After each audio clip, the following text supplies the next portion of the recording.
Hello, everyone, and welcome to Wanderer's Haven. It is Wednesday, and I must offer my sincerest of apologies for the last couple of weeks.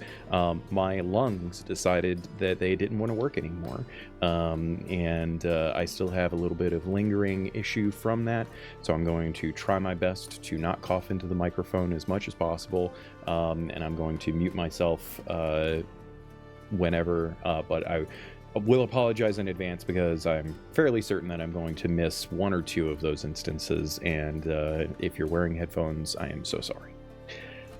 All of that aside, welcome to the next episode in our Ysterra Chaos Hungers series.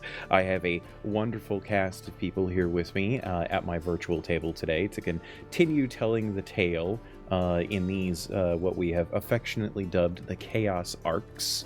But we will get more into that in just a few moments. We're going to let these fine people and have an opportunity to go around and tell us about them, a little bit about themselves, and about the character that they're going to be playing. And I'm particularly interested hearing from you, Ian, because you missed our premiere episode due to some scheduling concerns, but we rolled with it. And we're going to get to see for the first time tonight, Kettle. Why don't you start us off? Tell us a little bit about yourself and about Kettle, please. For sure. Hey, what's going on, everybody? I'm Ian, or your boy Big, on every social media platform you may or may not have. And I play Kettle Portsmouth. He's a dwarf wizard with a little splash of fighter because we got to be able to kick a little bit of butt. And yeah, right now, very in a very precarious position right now. But I'm super excited to see what my compatriots do to get me out of this. Happy to be back. I think we were talking in the pre-show about just killing off Kettle, right? That solves the problem. Right, just pure murder. Yep, just gonna blow everything up. I have a backup character. We're murder hobos for a reason, right? I know at least one person at this table is not a murder hobo, and I'm not going to say who that is. Speaking of not who that is, Deb. It's definitely. Hello. I'm Deb. I am usually not a murder hobo, I guess. Sometimes I am, though. Who knows? I play Maeve. She's a plant witch. She is a human druid. So excited to be back with her. I think she's got some stuff in store for this game as well, so it's going to be an exciting episode. I hope so. I am very much looking forward to seeing where you guys take it tonight. Speaking of taking it tonight, Beth. I don't know what that means, but I'm gonna roll with it. Hey, yes, you do. I'm Beth. Tonight, I will be continuing to play Sai. They are a cleric of Nocturnus, also known as a Night Warden, and I think they are maybe becoming their own person at some point. So that's great. Are they turning into a real human? Yes, I'm a real boy. Speaking of real boys, Aaron. Great segue. Love it. I do my best. I'm Aaron. I will be portraying the character Karnak tonight. He is a monk, rogue orc, who seems to have a bit of an ego, but we'll see how far that ego takes him, and hopefully he kicks a few butts tonight. But like you said, we're not all murder hobos. We'll try our best to rein in the carnage and actually do some just role-playing. Yeah, I think very soon we're going to figure out who the actual murder hobos are here at the table. But until that point, I don't think it's you, Ian, but I don't know. We'll see. We will get there eventually. For now, though, I just have a couple of quick shout outs here to give. As always, Tabletop Audio for all the awesomeness that you guys offer. Sorry, I apparently did not put in my notes who supplied our map tonight. Tavern Tales. Tavern Tales is an awesome map maker on Patreon. You should check them out. They've got some pretty cool stuff. And stick around at the end of the show. I'm going to go over a lot more stuff that we've got going on our channel and all of that awesomeness. But I think maybe it's time for us to dive in and do a quick recap about where we left things off. What do you guys think? Let's do that. So, welcome everyone as we return to the world of Ysterra, a magical world on the cusp of a industrial revolution, a magical industrial revolution of sorts. A world that was birthed, so to speak, in the dying breaths of a fallen deity, and in doing so, effused the world with their power, causing, over the course of the millennia of evolution and time, various beings imbued with the power to protect the world in their own divine ways. These beings, known as the Ascendant, have had distinct influences on the world over its many millennia, and no such influence could ever be described without mentioning the Illuvance, a catastrophic event that took place almost a millennia ago now, that rended the world, the physical face of the world, as well as the societies that had evolved over the past time. One of those societies, vanquished from the face of the world, was replaced physically by a vast open sea that is now known as the Sea of Entresco. And this sea has granted life in some ways to the surrounding landscape of the area, and new societies have come in the aftermath of the Illuvance, scattered throughout the space around. Our tale that we are telling currently involves some of that area around this vast inland sea.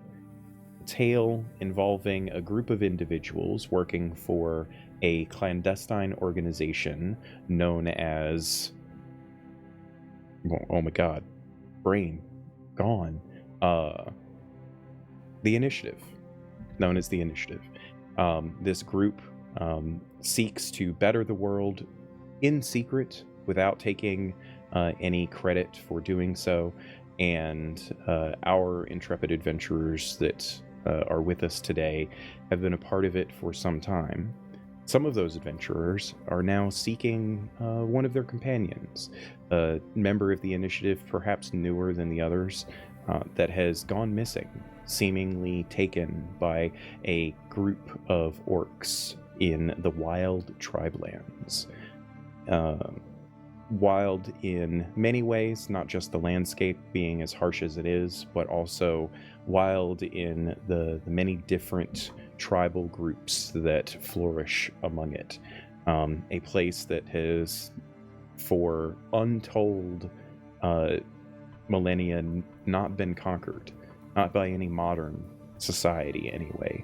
A place that is wild physically and wild at heart. Our adventurers now seek to traverse this landscape using all of the tools at their disposal to find their lost companion, someone that might possess knowledge that they need, knowledge that portends the next step of their journey in trying to protect the world from a group of individuals that they have dubbed the Mask Bearers, people that have been wearing ancient artifacts, masks infused with fiendish energy and fiendish powers that have influenced them to cause chaos and destruction throughout the world. These mask bearers, of which 2 have already been stopped and a 3rd now potentially remains to cause even further chaos, they seek in order to try to quell that chaos. But first, they have to get to their friends.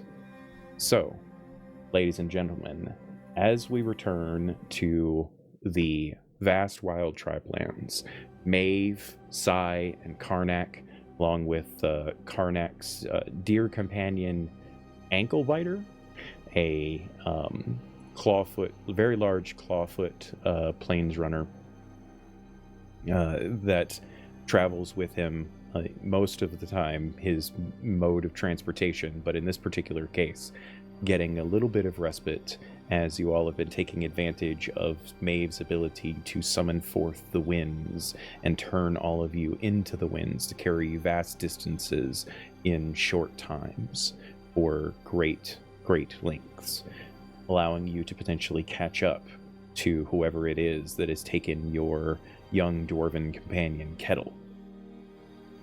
As you all left behind the vast stretch of ruins that Kettle had been investigating previously, you had come upon the encampment that was obviously his, with obvious signs that he had been waylaid by a group of orcs, some of which potentially Karnak is aware of, has knowledge of, and perhaps dreads meeting once again, even though he might not voice such dread.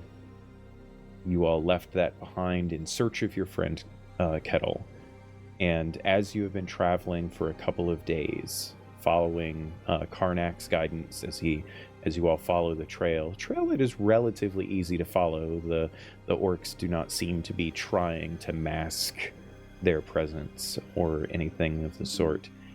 Is there anything in particular that the three of you would like to do or discuss as you feel, based on how fresh the tracks are, that you might be catching up to the individuals that took your friend Kettle?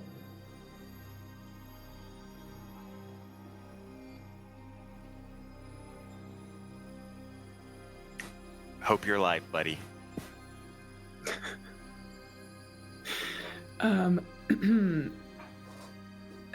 Karnak, what's the angle here? Like, are you expecting anything? Are we... I don't really know. Well, it depends on what we find when we get there, right? So, I mean, if they haven't reached their camp, we can maybe, show force, get him away from his captors, right? But if he's made it back to their main camp, we may have to do a bit of sneaky cunning to get him out of there, or we might have a right big fight. Either way, I'm game, but I don't know how well we would do. It might be a lot of people, so I think going for sneaky would be best. Good to know. How smart are these groups that we'll be facing?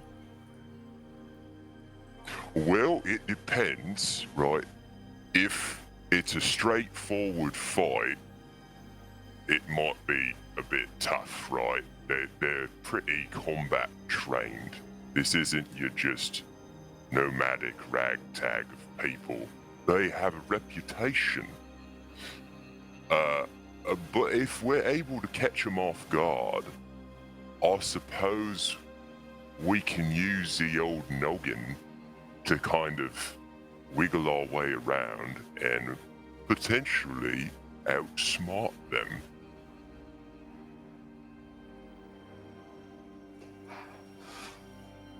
I guess that makes sense. Is there anything that we need to know about your friend? Well, he's small, right? Yep. So, just when you're looking at the head heights of everybody else, just tilt your head a little lower. You might catch a glimpse of him. No, but he's got some right magic-y things. So, I'd wager, because he one time pulled out this thing, right? And he's like, oh, look at me, I've got... He pulled out a chest, and I was like, what the hell is this? And he was like, look at all the shit that's in this. And I was like, whoa. So I don't think they'll know of his shit and what it does. But yeah, he's going to have some right magic to do. And if we can at least get him to where he can do it, it's going to help. So,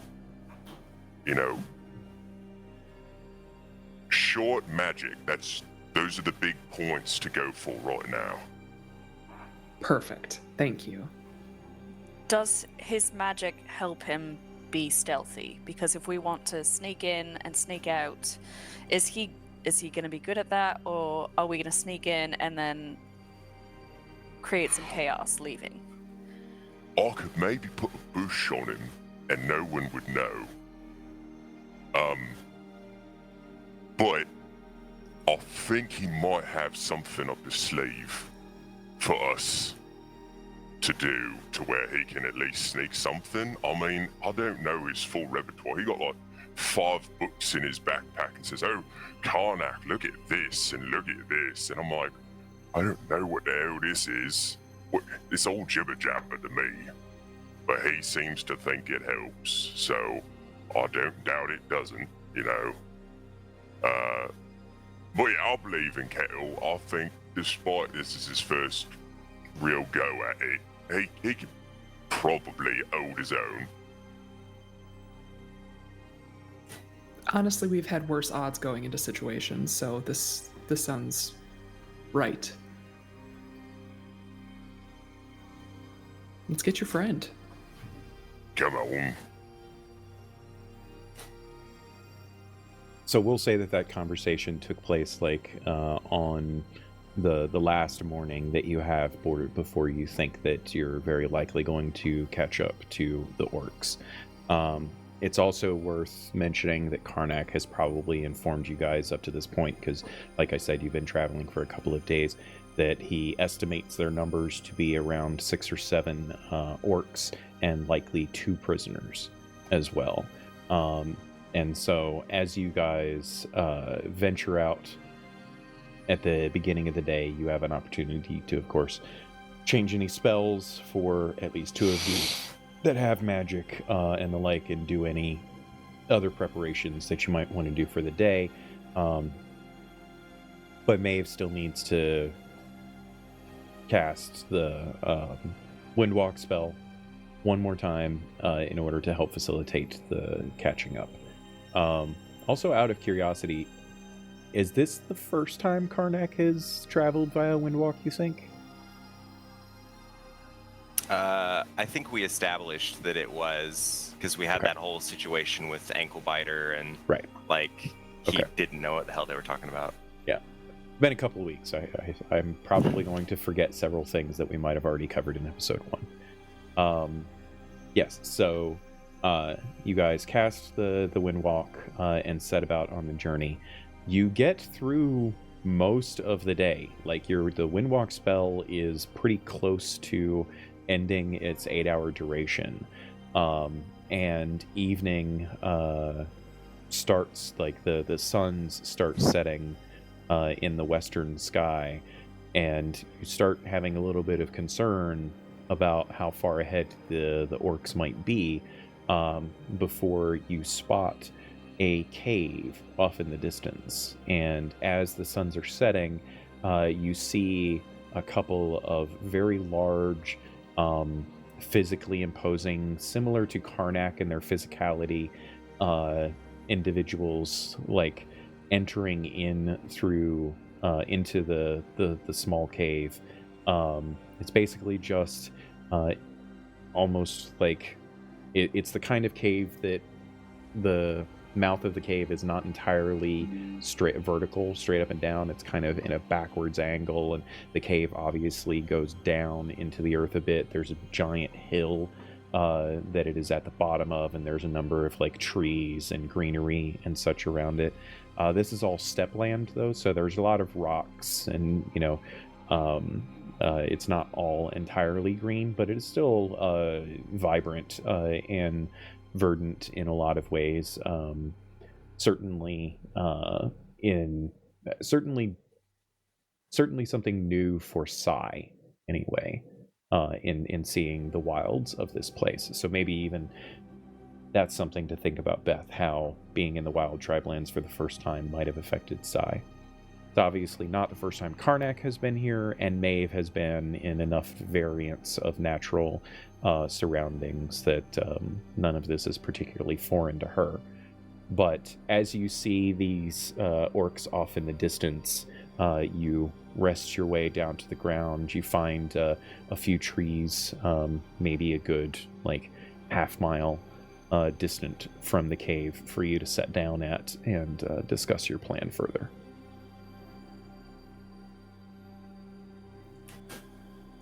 There is probably about an hour of sunlight left, I will say as well. Well, if our plan is to be discreet, I can magic our way into one of us being invisible. Any of us, really. I can also cast Pass Without Trace, so that will help us.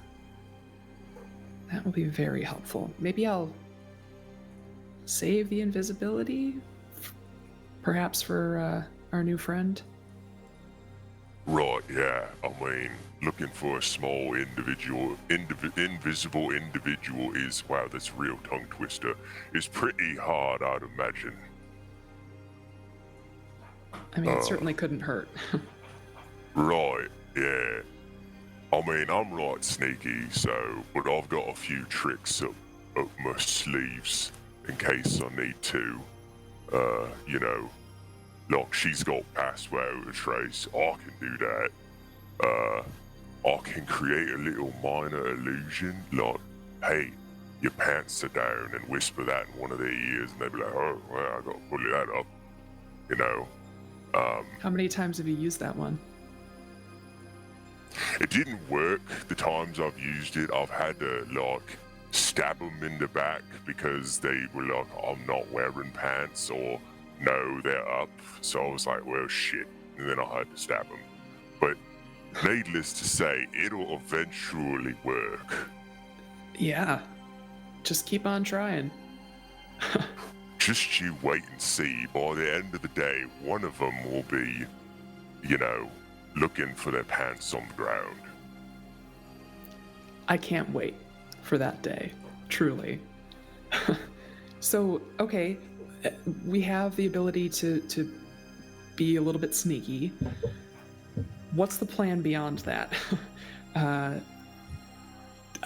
Do we just avoid anybody? Are we, taking folks out on the way? Just to give you guys a little bit more description before you start talking about plans, because I want to make sure you guys are as well prepared as possible here.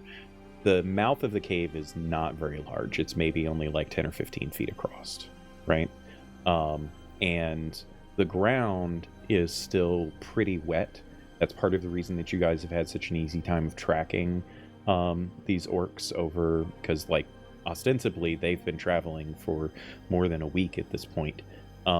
And the ground has been very damp and sometimes just downright soggy wet in some places from that storm that had rolled in, that had kind of, you guys had kind of chased into the area when you came here originally.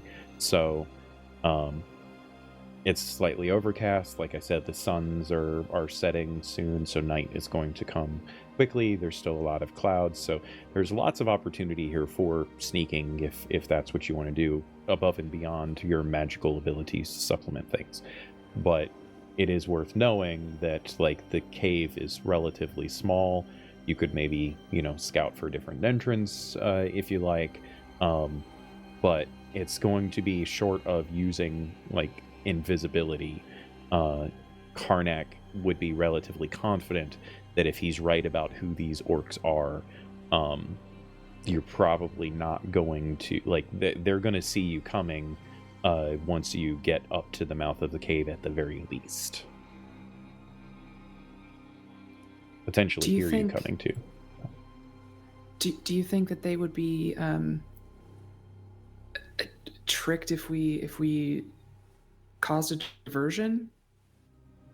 Or is that a little hopeful? I mean, it's worth a shot, right?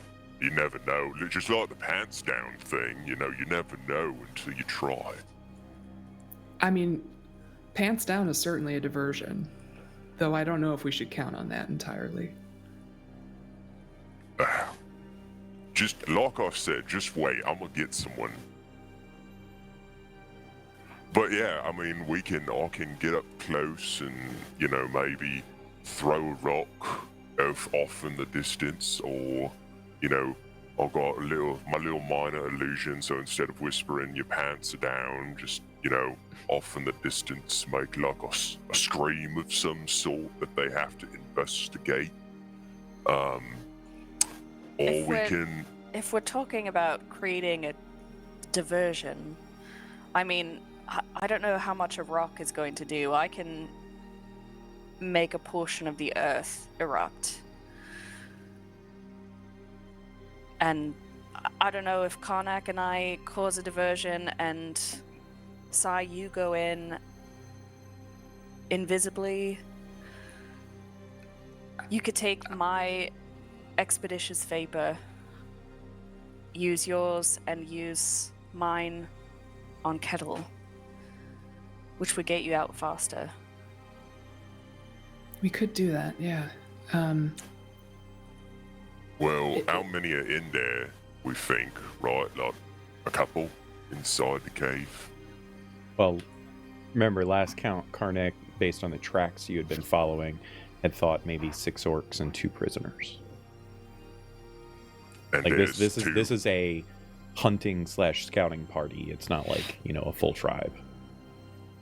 Right, and there's 2 at the mouth of the cave. Well, they had been going into the cave. They're not like standing guard at the mouth of the cave. Okay. Yeah, you had seen them go into the cave carrying like some firewood into the cave. And that's what clued you that these are the people that you're probably looking for based on the tracks and, seeing them for the moment that you did.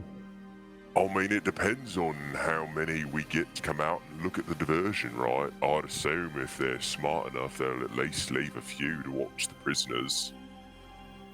But I mean, that's a few less than if you didn't cause a diversion. Gives me a better Right. chance. But if you go in and something happens, you'll be outnumbered, a couple to 1. Unless you free Kettle first and he gets squared away. Well, that's my hope. To I could free him also so I'm not alone. go in as a rat or something small and see what we're dealing with. It's true. Try that to start, maybe. Get a better idea of what's going on. I think you should scout. Alright. More information is good information. Well, it's information at least. All right, So that's the start of our plan. there's lots of options for you here to be an animal. I'm assuming you would want to be something that's native to this area. Rat probably not so much, but potentially like a field mouse or like a chipmunk or some smaller creature like that. You could also probably get away with something flying, right? Like if we're talking about the sun's setting, there you could be like a small bird of prey, some kind of hawk or peregrine falcon or something like that that is looking for a place for an evening's rest, kind of flies into the cave sort of deal. But that's going to be something that might draw more attention. Right. But you have a lot of options. Tell me what you would like to do. Field mouse sounds great. Field mouse it is. What color is your field mouse? Just a real plain brown. Nice. Works for me. So it takes a field mouse a fair bit of time to go around a half mile to get to the cave entrance.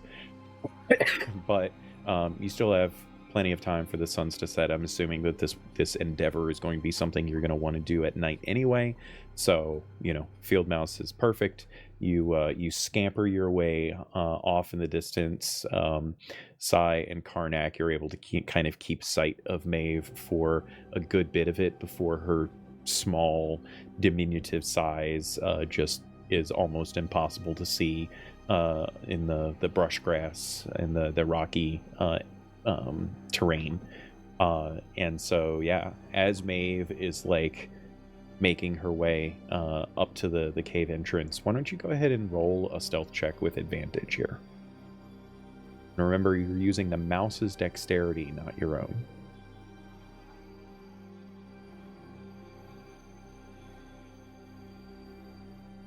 Actually, I'm not even sure mouse is in D&D Beyond.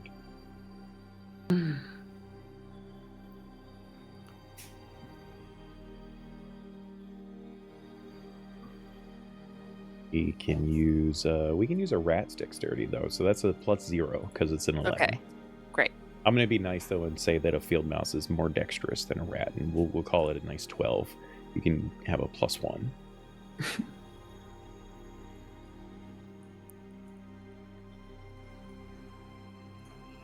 Oh, that only rolled one.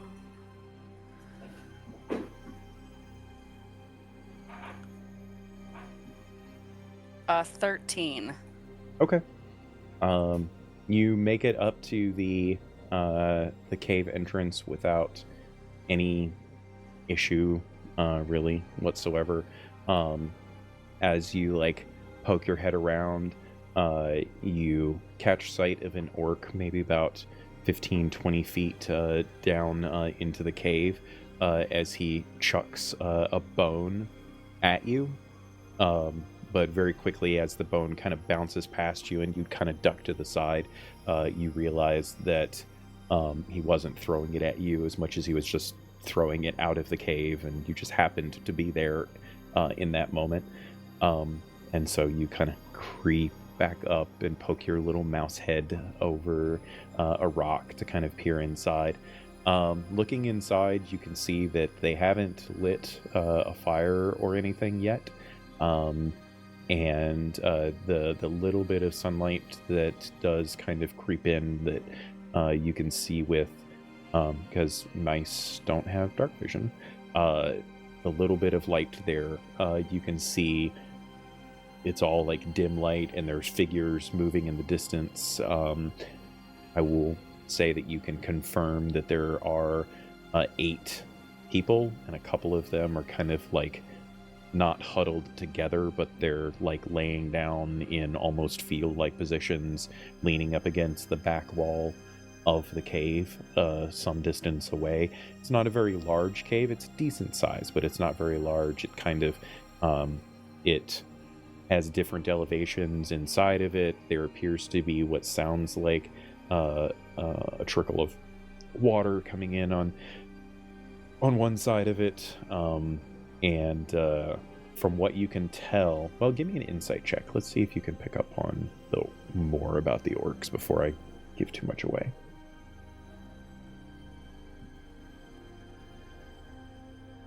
13.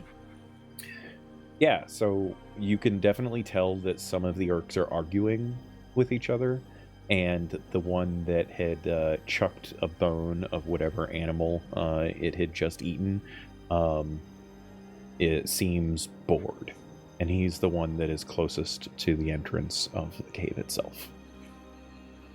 But the rest of them are either setting up for the evening or arguing with one another, or with each other, or just kind of chilling and lounging around. None of them are particularly alert to any danger, or perhaps they just don't care about any danger. Certainly, if they take after Karnak in any way whatsoever, you can assume that they've got some kind of an ego about them, and don't seem to be overly fussed at present. It's just like one room that I can see. There's not any like offshoots or anything. Not that you can see. There might be. It's dim light, so it's kind of hard to tell for certain. Sure. But based on Maeve's like understanding of the natural world, I would say she probably has a good sense that this is the kind of cave a bear would seek out for its home. And so you don't imagine that it is like a sprawling cave network or anything like that.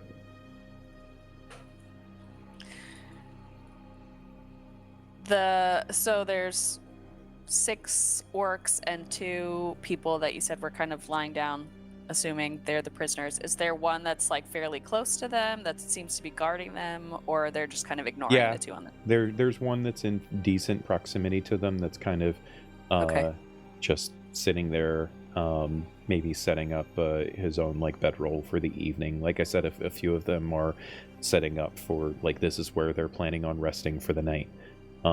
And one of them is definitely in proximity to those two individuals, even if he isn't necessarily like on guard watching them. Yeah. Great. Maeve's gonna head back out to the other two. Just to be clear, Maeve doesn't understand Orcish, right? I don't believe so. Nope. Okay. All right. So, like I said, it takes the field mouse quite a good distance. So I will say by the time that Maeve actually gets back, the suns have set on the horizon, but there's still some light kind of, gleaming through the skies a little bit. So it's not full dark yet. You're in that twilight kind of, dusk hour as Maeve, in her little mouse form. Do you just pop back out as Maeve, or do you do any kind of shenanigans? I might go up and like not bite ankle biter hard, but just like give it a little nip and then Ankle pop up biter as is Maeve. like plopped on the ground, just kind of in a huff, kind of bored out of his mind, just kind of laying there. You scamper over to him. He doesn't particularly notice. It isn't that he's not perceptive. It's just in these types of situations, he's just bored waiting. And so, he probably notices the little field mouse coming up to him. He just doesn't really care. And then you like bite the pads on one of his feet. And he like gets all uppity, like jumps up onto all fours and like starts growling, and the rest of you see ankle biter growling at this little field mouse on the ground.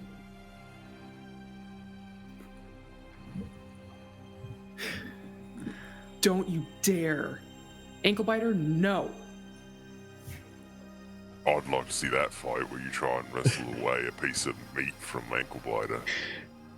Give me I'll do give me an animal handling check, and I'll say it's with advantage because ankle biter does consider you a friend at this point. Aw, really? I mean, you guys have been traveling together for a while now, so. And I'm sure you fed him at some point during this journey. Great rolls. That is a 12. Okay. It's enough for ankle biter to kind of just pause as he stops growling and then looks at you, and then looks back down at the mouse and starts growling, and then inching his head closer to the mouse like he's preparing to bite the mouse. Either it's a mouse or it's Maeve, so we'll know shortly enough, won't we? Maeve, don't get yourself swallowed by this beast. You can see Maeve. that Sai's hair is kind of sticking up more than usual, clearly from just like running their hands through it, waiting for you to return all this time. And now you're going to get eaten by this dog thing. Stress. Can I try to like scamper up one of ankle biter's front legs and like sit on his head?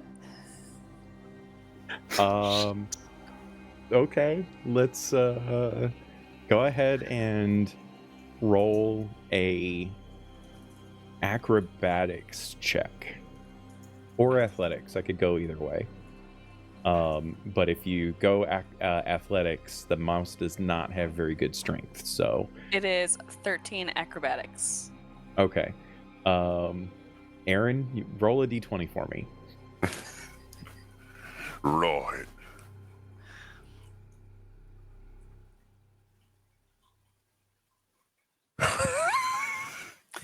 S- 16. Okay. You hop up onto his paw and start scampering up his leg, and then he, with lightning reflexes, reaches down and bites onto your mouse tail, and has you dangling from his mouth as he's like swinging you around. Not enough to hurt yet, but you imagine it's going to hurt in a few moments if you don't do something.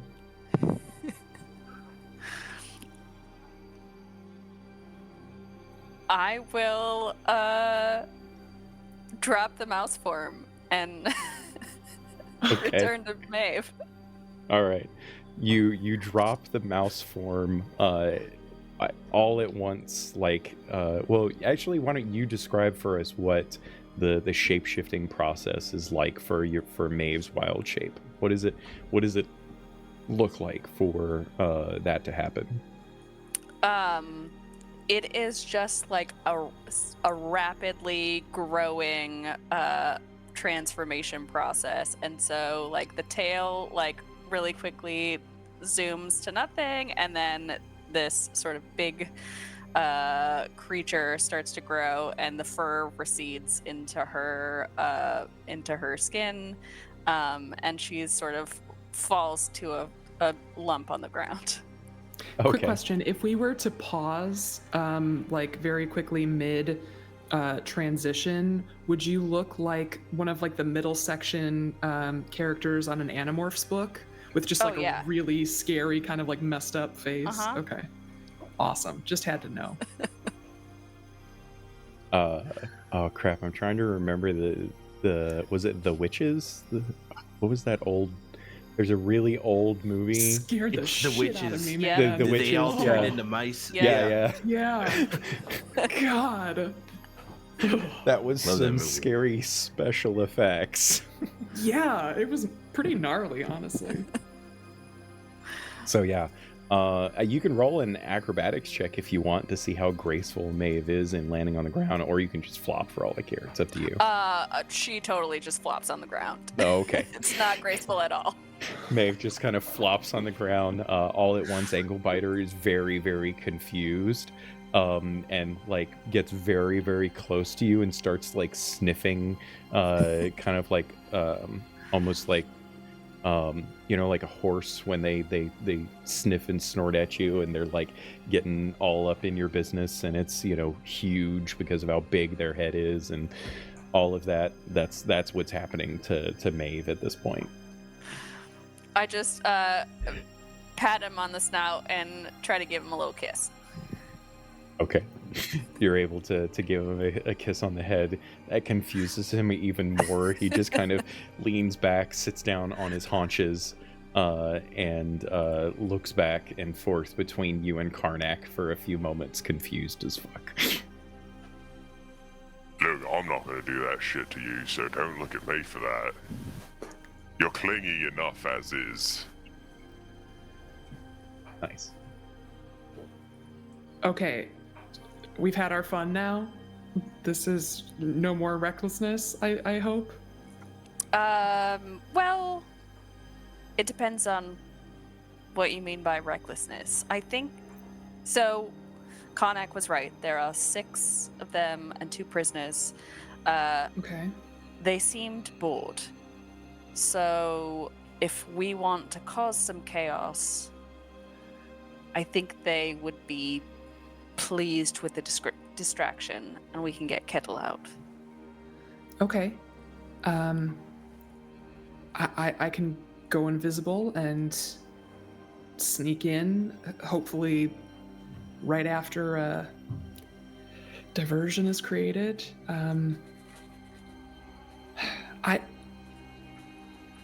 I mean, I can send you a message if needed. If maybe they don't, take to the distraction or whatever, but I don't know if you'll be able to contact me from out here. I will remind you, you do have some of that tea. Tea. Because remember, you all replenished your stocks. Yes, we did. Tea. Okay. I think it's called the mimetic leaf. Yes. Within 120 feet of each other. Okay. Close enough. Yeah, let's make some tea and then go Save a prisoner? What the hell is... Oh, wait. What the hell is T gonna do? Karnak would know about this. This is standard issue with the initiative. It's the mimetic leaf tea. This is the good stuff. I need not to look just at my inventory. Proposing that we put the kettle on. Huh. Hey. But we should definitely do everything that we can to make sure this doesn't end up in a complete shit show. I want to put the kettle on is what Kettle hopes she said. Yep.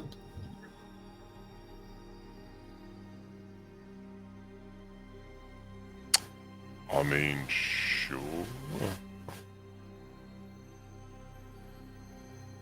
How does Karnak feel about people being able to hear his emotional state?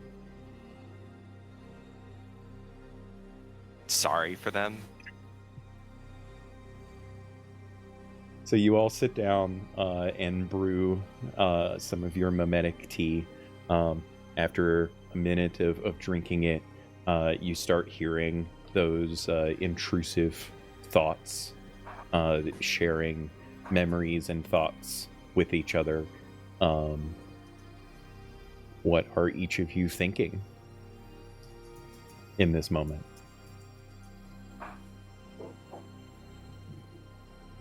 That is a good ass question.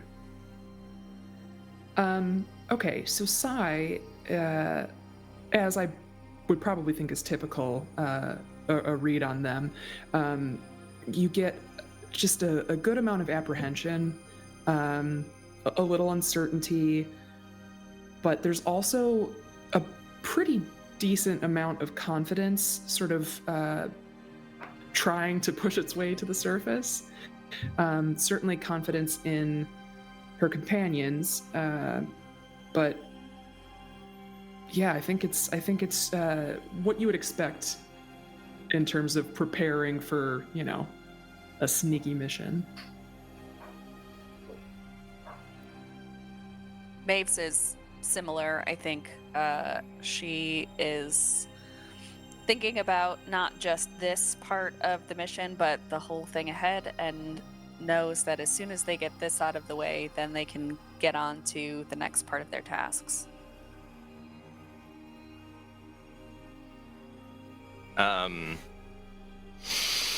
So if you look at Karnak, he's got his short sword out and he's examining it as he finishes his tea. And you get this kind of how when you go on a roller coaster and you're about to hit the top, your heart rate starts coming up and you start getting that feeling like you're getting really excited, but you don't know if you're scared or excited. So all of you start to feel like your heart rate's starting to race, and he's really putting his sword in his scabbard and pulling it back out. And he's looking at the cave and you're just oh God. Honestly, I think that's part of what's feeding Sai's confidence, is just one of us is ready to go, and that's promising. So after you finish drinking the tea and are able to think to one another, as long as you're within 120 feet, I'm assuming that you all start making your way towards the cave itself. Dark has not fully set in at this point, but by the time you sneak your way closer, it will be set, full darkness. It is an overcast night, so the clouds are blocking some of the light from the three moons, but all three moons are still visible in the sky, so there's still a decent amount of light coming down. Would you like to cast any spells, drink any potions, or do any additional preparations as you are making your way across? Yes, I would, with permission, touch each of my companions' shoulders and give them Eyes of Night. So you'll have that special dark vision 300 feet, just in case we need it. Special I know, see-through lasts for magical an hour. darkness, or... No, just really good normal darkness. So I mean, you it's- touch Karnak, and Karnak's What happened? It's 300 feet this time, though. So he Oh, would notice the okay. difference. Yeah. Yeah. I can see a little bit farther now. See, like 5 times farther. It's a shame that you didn't do that He for the doesn't mouse, measure though. distances. Oh yeah, that would have been helpful for Yeah, the mouse. it might have damn been it. helpful for the mouse. Good to I'm- know for the I heard future. it pass without trace earlier. Yep. And Okay. I'm gonna give Sai my expeditious vapor. All right. Got it. Put it in my, what is it, like the bandolier of Yeah, something readiness. or other? Yeah. It's pretty sick. Okay, I guess it's time to go invisible. Are we good? Got a plan? We're good. Okay. And then Sai disappears. And that's regular invisibility for Sai, right? No, this is greater invisibility. Greater invisibility only lasts a minute, I think, right? No. So you might Oh, want to no. wait on that. Wait. Is that 1 minute or 10 minutes? You tell me. You It's better on start your running. spell sheet. Can we start son of a retconning? Bitchin'. It's fucking 1 minute. Okay. I'm a Quick benevolent GM though. I'm not letting it go to waste here. I could have been an asshole and been like, okay, so a minute from now, Sai reappears. Yeah. You guys are No. still a You quarter wanna- mile away. Yeah. You want to give it to someone else? Well, I think greater invisibility is self only, isn't it? It's you are a creature you touch. Oh, okay, it says. is targetable. Okay. Yeah. Regardless, though, is Karnak doing anything in addition here for the preparations, or are you guys just sneaking forward? Karnak,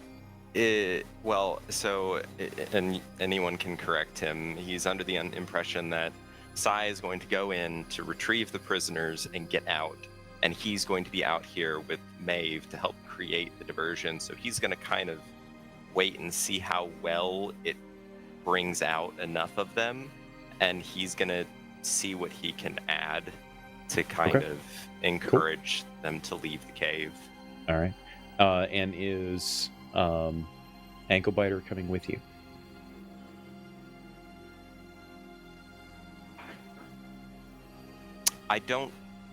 He'll be far enough back to where if I have to signal him, he could get there, but I don't want him in the forefront because worst case scenario kind of thing. Okay. He is hanging back. Go ahead and let me get stealth checks from everyone then, please. –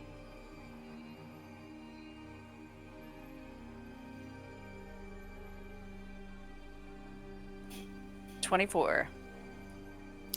30. Nice.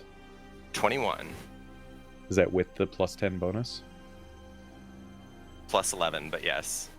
Wow. Oh wait, hold on. Are you saying plus 10 on top of that? From Pass Without Trace.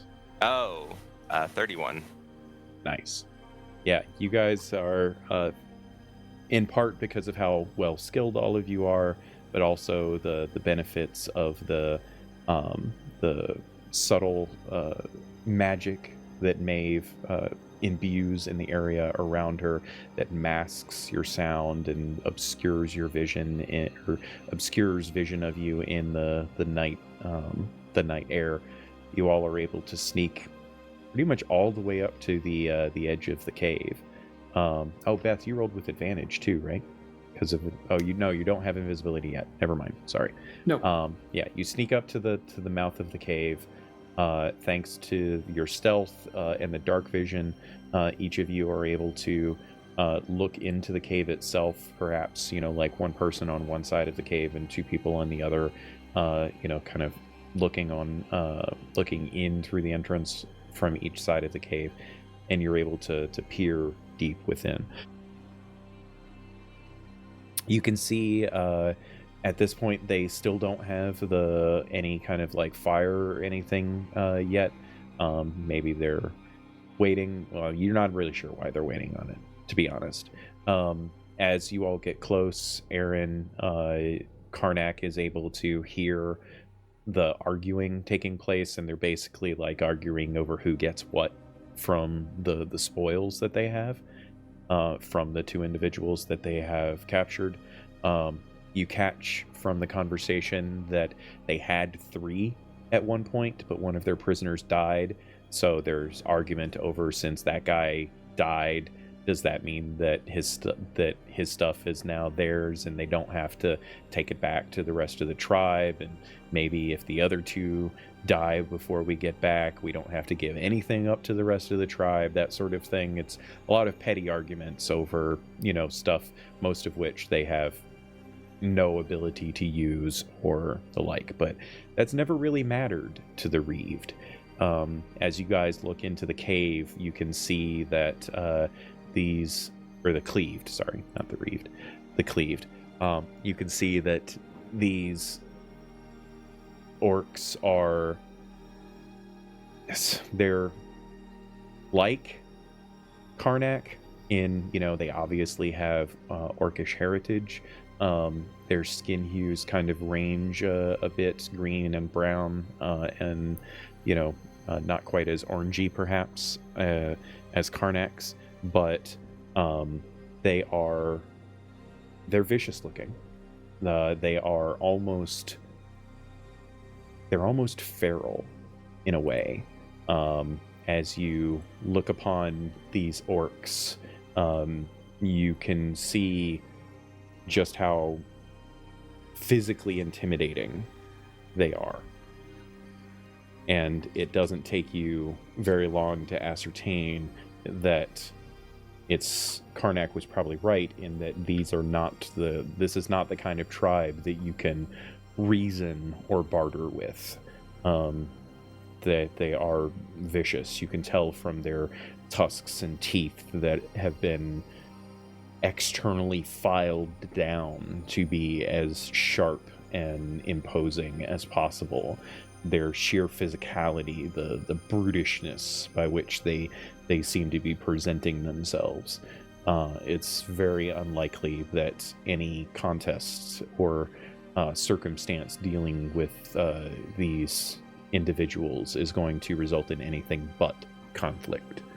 In the days that you've been traveling with Karnak, he has made mention perhaps once or twice at how the Cleaved are vicious and they only value strength. That's the only currency that they care about. So, as the three of you are looking into this cave with your enhanced dark vision, you can see well into the back of the cave. And little bit, the cave itself is maybe a little more than 100 feet deep or so, and you can see at the back of it, with the terrain shifting and all of that, it's kind of hard to tell. It's kind of hard to know for sure exactly where everyone is here, but you can see shapes, for the most part, able to kind of pick out some of the individuals. Oh, actually, yeah. And you can see that there is, in fact, the pair. With the dark vision, you're able to see fairly clearly one of them in the back of the cave is dwarf-like, and the other one is taller. You're not quite sure, human or half-elf at this point, but they are both laying down at the back of the cave and not in the greatest of shape.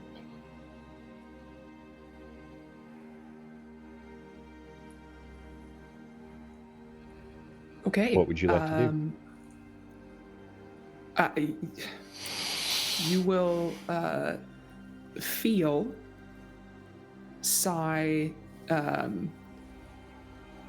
like, once again, building up a bit of courage, very quietly bouncing on their toes, and then you see Sai go invisible. Remember, the T lets you actually speak to each other as well. It's not just the feeling. Oh. Yeah, it's not just the emotions. Well, you that got those convey. feelings, and then Sai says something cool like, "It's go time," and then goes invisible. Nice. All right, so you guys know that Sai only has about a minute. Are you still intending on trying to do some kind of distraction to draw them out? Yes. So Maeve is going to use her Ring of Subtlety so that she doesn't have to use verbal or somatic components, Okay. and cast Erupting Earth centered on the two over to the bottom that she can see. Okay. You mean the two that were so I think the two that are arguing are the two that you're going Yeah. for. Yeah. They seem to be, there's a pile of loot, of pilfered stuff that they have on the ground, and they seem to be like digging through packs and the like, and arguing with one another over it all. Let's go ahead and roll initiative. And you guys will have caught these orcs by surprise. Go ahead and roll initiative for Kettle as well, and we'll see where he fits into this craziness. Dang, Maeve.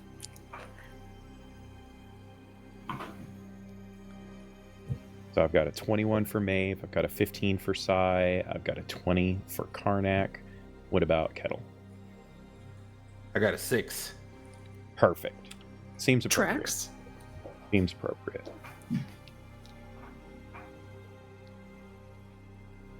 All right. So, yeah, you do have surprise on everyone, including Kettle. Kettle is surprised in this instance, so he's not going to be able to act in the first round. Maeve, what are the effects of the erupting earth for me here? And we will go ahead and switch over to the battle map as well. It is a Dex 16 save. Okay. Do like a wave wipe, and then the map appears. That is 1 success and 2 successes, so they both succeed. Ooh. All What right. are the effects of the erupting earth? They will take 11 damage each because it was 22, so half to 11. Okay. And a fountain of churned earth and stone erupts in this 20-foot cube. Additionally, the ground in that area becomes difficult terrain until cleared. Each 5-foot square portion of the area requires at least 1 minute to clear by hand. Nice. Okay.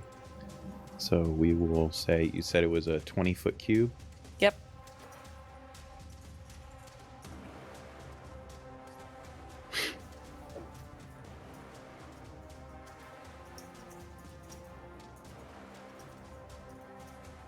I'm just going to say it ends up being that space there. Cool.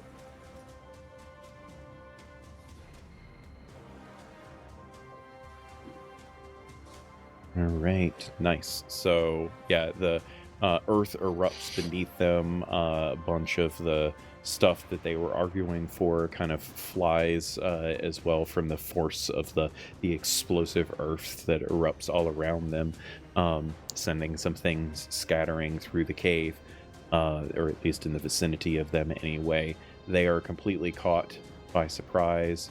And actually, you know what? I'm going to say that they had to roll that dex save at disadvantage from being surprised, because why not? So that's actually a failure. Yeah, they both actually fail in that instance. All right. With So they would disadvantage. take Is there any additional effect from them failing, or is it just the extra damage? just the extra damage. Cool. And they look silly. Yes. But they don't like fall prone or anything, right? Let me just double check. Nope.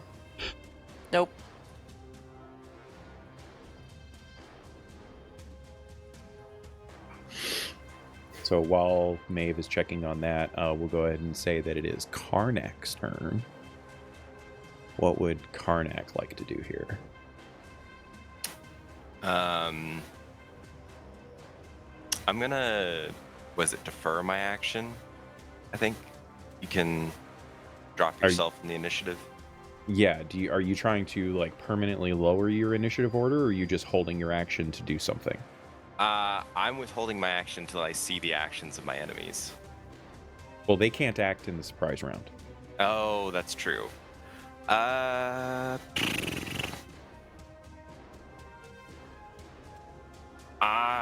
am going to let's say I'm going to do minor illusion. It does have a somatic component, so I don't know how well that's going to go off. I mean, you're but you're not restrained or anything, so. oh, that's right. I'm thinking of verbal. My bad. So I'm going to project my voice over to one that was not hit by the erupting earth, and in orc, say in a normal tone, I'm gonna get that loot. I cast a spell on you. Okay. Are you just going for like a confusion effect here? Yeah, just confusion to try and like just make them confused as hell. Because Karnak's thinking in this situation, you know, Yeah, I'd be confused. Yeah, gotcha.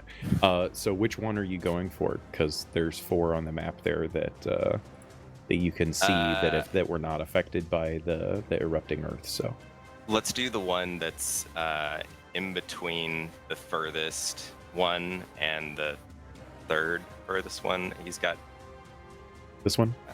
Yeah, that one. Okay, cool. So I'm gonna have that guy do. We'll just call it a wisdom saving throw. Sure. All right. That's a 2. Yes. On the dice, and so it's a total of 4. So yeah, I'm gonna say that he is confused. So I'm just gonna put a little tag around his token here. Give him a little ring. We'll call it orange, and he will be confused for the first round that he actually gets to take action. So he'll have disadvantage on anything that he does in that first round. Perfect. Awesome. So Sai. Yes. Hi, I am Sai. So I am it's dark in here, right? I mean, you're also invisible. Well, I know, but just But everybody has dark vision, so. But technically, the light in here is low. Oh dim? yeah. It's dim or less. So, remember, if you you have greater invisibility, so you can use stuff. I know, it's so good. So what I will do is I will, as a bonus action, use my Steps of Night, so it gives me a flying speed equal to my walking speed, just as another measure of not having to make any noise. And I thought you were trying to imply that you were too good to touch the ground here. I am, but Okay. in addition to that, I'd like to be quiet, and then I'll use my. If I use my action to dash, does that like make me noticeable? Well, what kind of action was the ability? That was a like, bonus action. Okay. And Yeah. you want to use your action to dash for what now? Towards Kettle, towards Okay. the back. All right. I suppose if the cave, gets a little bit deeper, I'll stay like above just a little bit. So if I have to fly over anybody, I would. But I will just start making my way over. So that'll get me. Yeah. It'll just get me right on over here. Didn't that stick? Oh no. You could briefly see Sai flying before they disappeared once again. Should stick now. All right. So yes, as Sai kind of flies through the air invisibly, looking all badass, and no one can see the badassery. What is the visual effect of that ability? Because there's an external visual effect to it, right? That's a great question.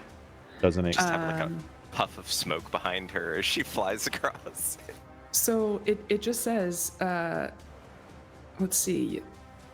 You can draw on the mystical power of night and rise into the air, Magically give yourself a flying speed. Oh, this isn't the Twilight ability that I was thinking of before. No, Yeah, because okay. that's Gotcha. glowing and this is just I get to Gotcha. fly when I feel like it. As long as it's in darkness. Yes, that is correct. Gotcha. And being connected emotionally, you two would get just a hint of someone thinking that they're fucking cool. Just for a second before like refocusing. Just Gotcha. everyone in their head hears "wee." I was thinking the That's I Believe right, I Can Fly motherfucker. song. Nice. Yes. Nice. Oh boy. Yeah, All so right. that's my turn. Back to the top of the round, Maeve. Maeve is now gonna cast Tidal Wave. So much for sneaking. I'm just trying to cause a distraction. Oh, I Um, think you're gonna do nailed it. that. Yeah. Distract them right to you. On the two right of the confused one. All right, It I can got to be- check because I don't think tidal wave is something that you can legitimately focus. Who hurt me? It says you conjure up a wave of water that crashes down on an area within range. The area could be up to 30 feet long, 10 feet wide, and up to 10 feet tall. Oh, okay, so you can control the size of it. Yes. It does say up to. It's not guaranteed to be 30 feet long. So But okay. it could be. So you just want to like slam a tidal wave into these two guys that you Yeah. erupted Earth on? Yeah.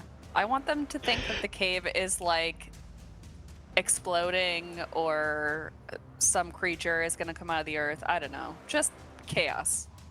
Gotcha. All right.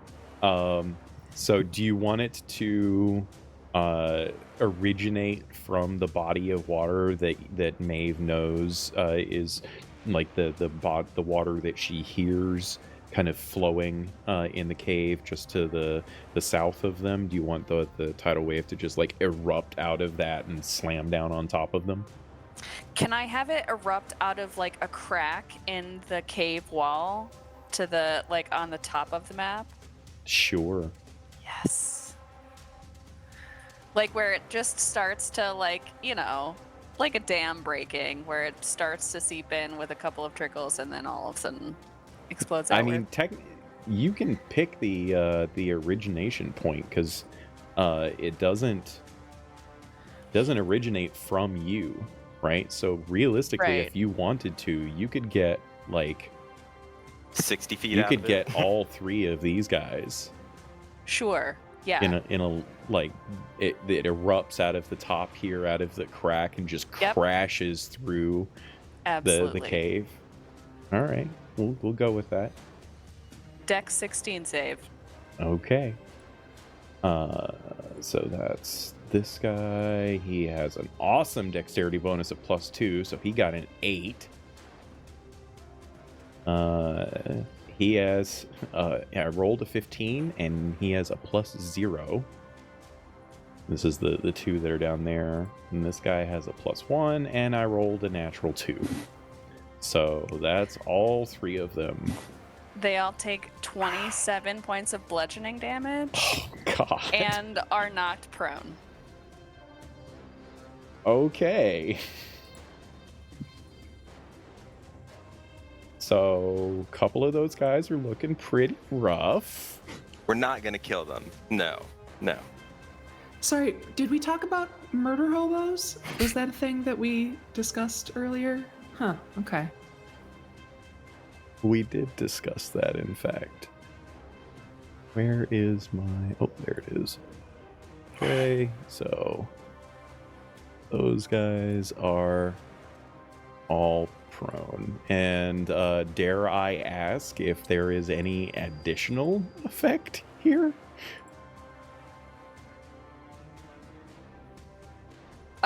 It just says the water spreads out across the ground in all directions, extinguishing unprotected flames within 30 feet of it, and then vanishes. Okay. So yeah, this just massive wall of water. It flows through the cave, battering these 3 orcs, 2 of which were already relatively helpless. The one at the top there is having a very difficult time trying to stand up. He's like barely clinging on to consciousness, and one of the 2 that was arguing is having a pretty rough time himself. The other one just seems pretty pissed. Is that all, Maeve? For now, yeah, I think so. Okay. Karnak. I mean, Karnak's like confused, but at the same time happy because he's just like in his head, he's going, to kill, like. To kill or not to kill? That is the question.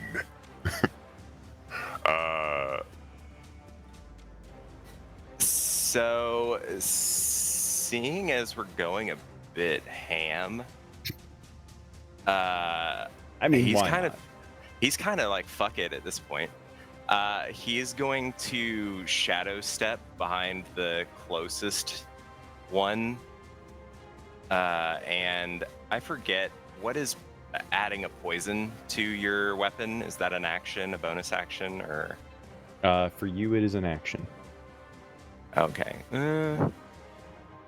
I will say that you probably could have done that like at the beginning, as you guys were coming up on the cave and looking in and seeing what you saw. You could have been like, "Oh yeah, it's poison time," and you did. I would give that to you. So if you want to go ahead and have one of your weapon poisons, yeah.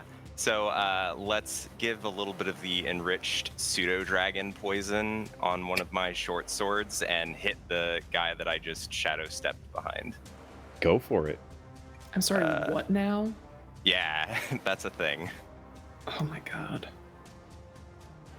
That's a 20. Yeah, that hits.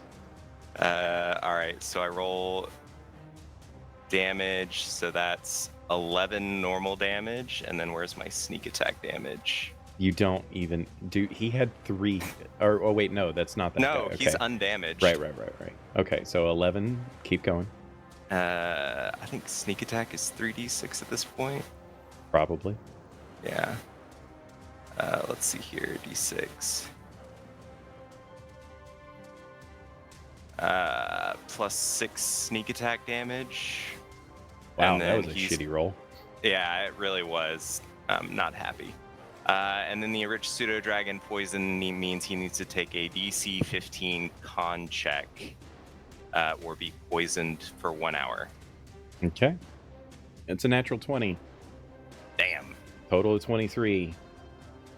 Yeah, so as you stab into this guy, you kind of appear out of nowhere behind him. He was very much caught off guard as you guys like came into the cave entrance and just started unleashing stuff, and he's like scrambled up to his feet, and then you shadow step behind him and thrust your dagger right into his back. He roars out in pain and turns and looks at you, reaching back where you stabbed him. I'm assuming you have an additional attacks, right? I can do I think I can do a key, like a monk strike.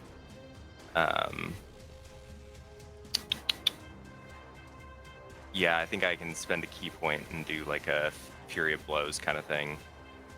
But well, you also have 2 attacks per attack action.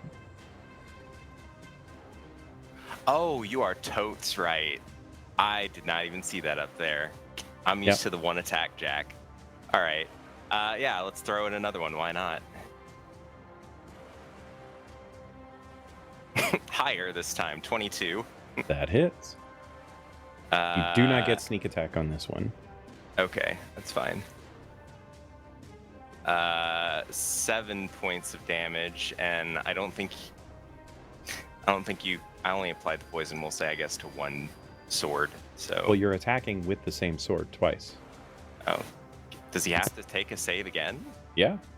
Oh, all right, fine. DC 15 con poison, check. man. I mean, why not? It's a 17. He's pretty Damn. hardy. He's a pretty strong, beefy guy. So he has a good con save modifier there. That's okay. Yeah, you stab him again. He screams out in pain once more, and this time, rather than it being like a roar, a defiant roar of like "you stabbed me," this one is very much a ow. That he's looking pretty hurt. It's my turn. Bonus action? Bonus action with Shadow Step, was it not? Was it? You tell me. Oh, I'm pretty sure. Hold on, I'll scroll back. Yep, looks like it was. Yeah. All right. So yeah, you stab that guy several times. He is not loving life at all. All right, so this guy down here at the bottom stands up from prone, and you said that this is all difficult terrain, right? Yep. Okay. So he like stands up from prone, starts crawling through the rubble, gets to there, yells out in Orcish.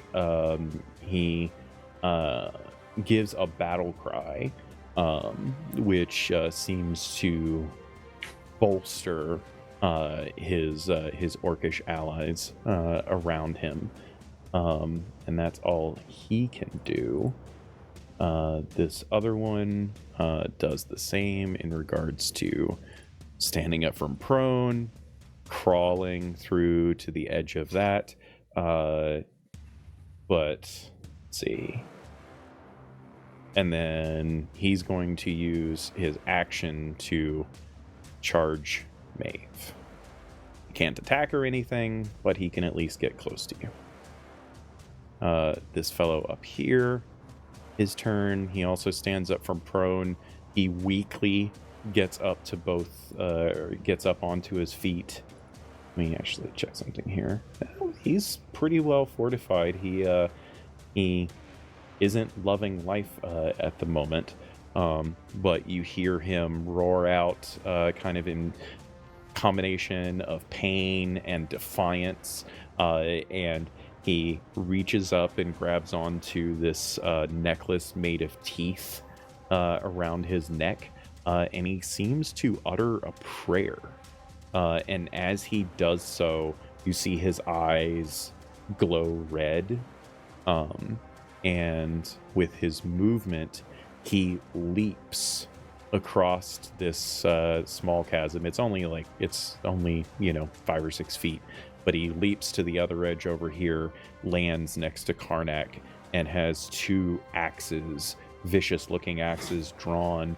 And go ahead and give me we'll call it an insight check for Karnak.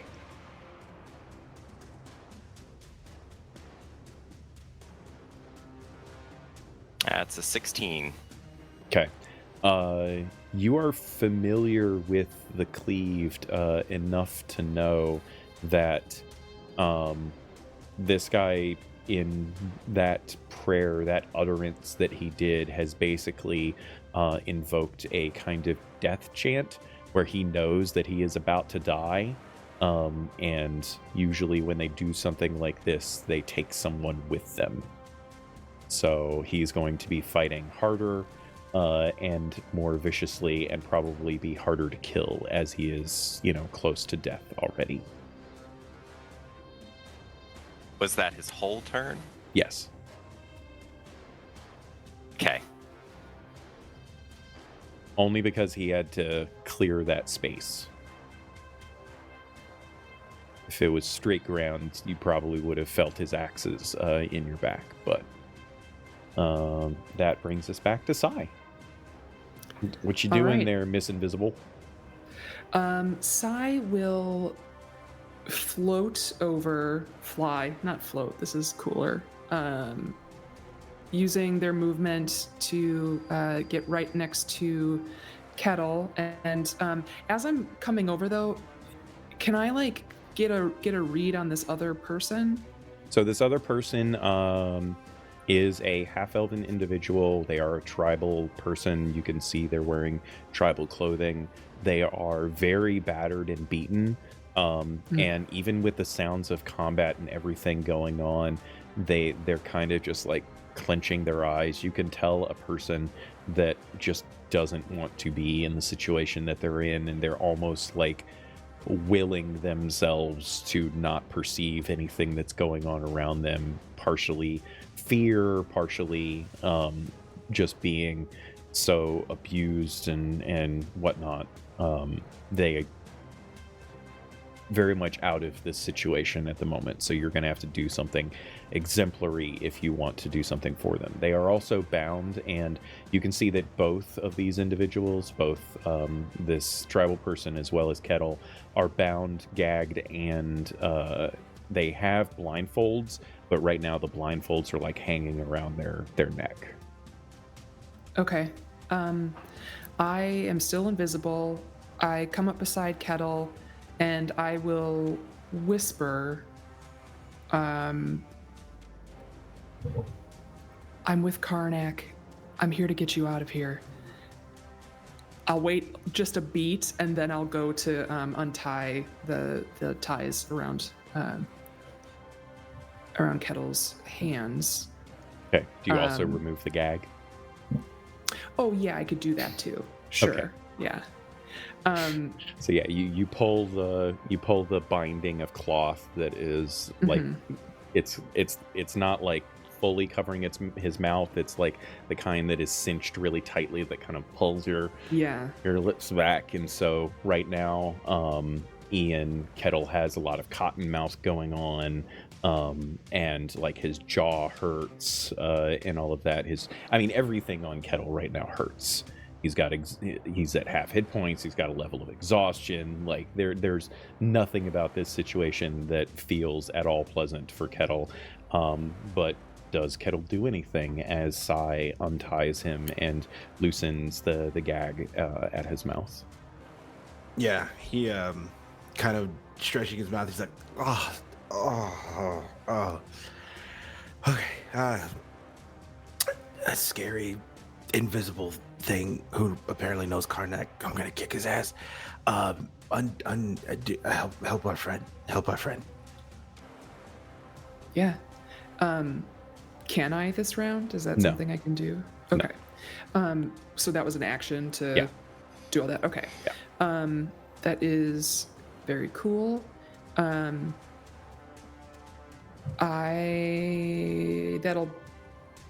end my turn.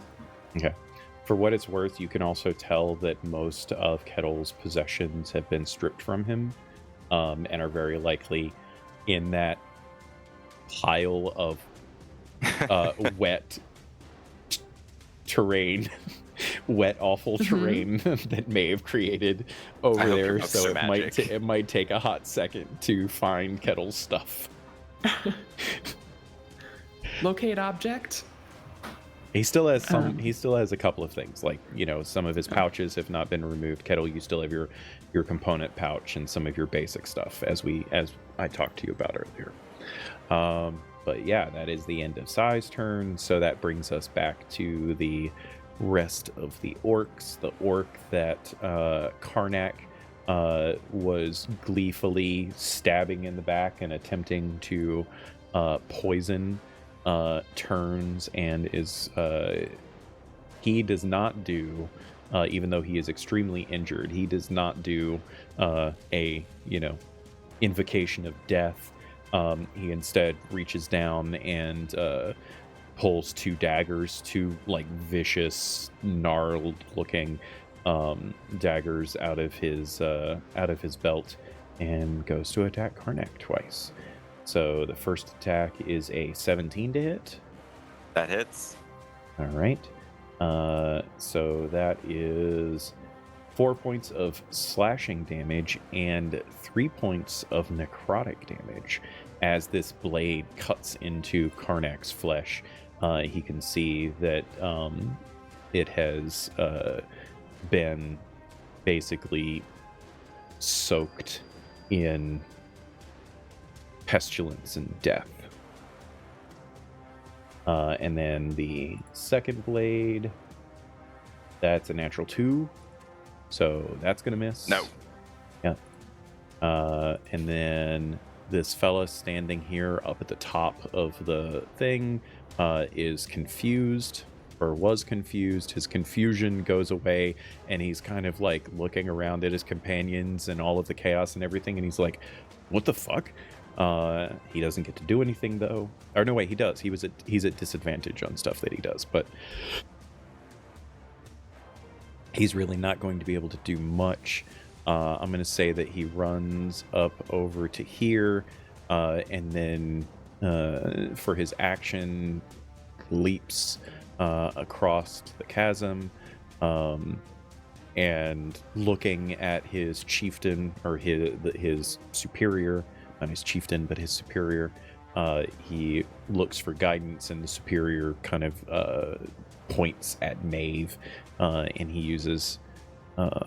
he actually uses a bonus action to run across over to Maeve. So now Maeve has 2 people in her face. However, because it took everything, he doesn't have an opportunity to do anything against Maeve at this point. This fella back here, I'm going to give him a perception check. That's an 8. So he is not aware of the invisible person freeing Kettle. He sees the chaos going on, and so he's going to use his entire turn and run all the way up to here. He doesn't close with anyone yet, as he is waiting for commands from his superior. And that brings us to Kettle, who goes last in the round. Yay. So kind of getting up, Kettle kind of looks around, kind of adjusting his eyes here. He sees that there's no immediate threat outside of like the invisible person, and he's gonna go, where are you? Who are you? What's going on? Hello. I'm a friend. Sai will put their hand out to, like, make contact with his hands. I'm a friend. Okay. Well, yep, no, that's all good. Fine. That's okay. Okay, I need my effects. I can't get out of here without them. Wait, and then he goes into his component pouch, and he pulls out like a small twig, and then casts locate object, and he's more specifically looking for his chest. Okay. You have locate object prepared? Yeah. Or okay, yeah, cool. I do, right here. Just making sure. It's an action to cast, right? Mm-hmm.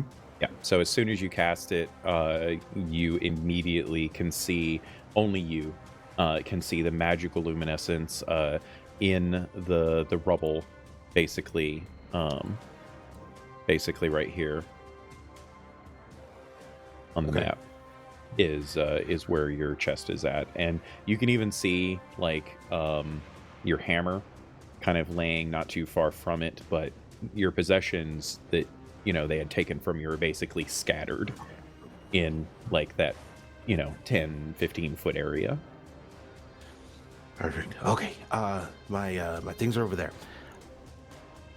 Okay, bye. And then like he's going to go into that direction. Just his entire movement. He's heading over there.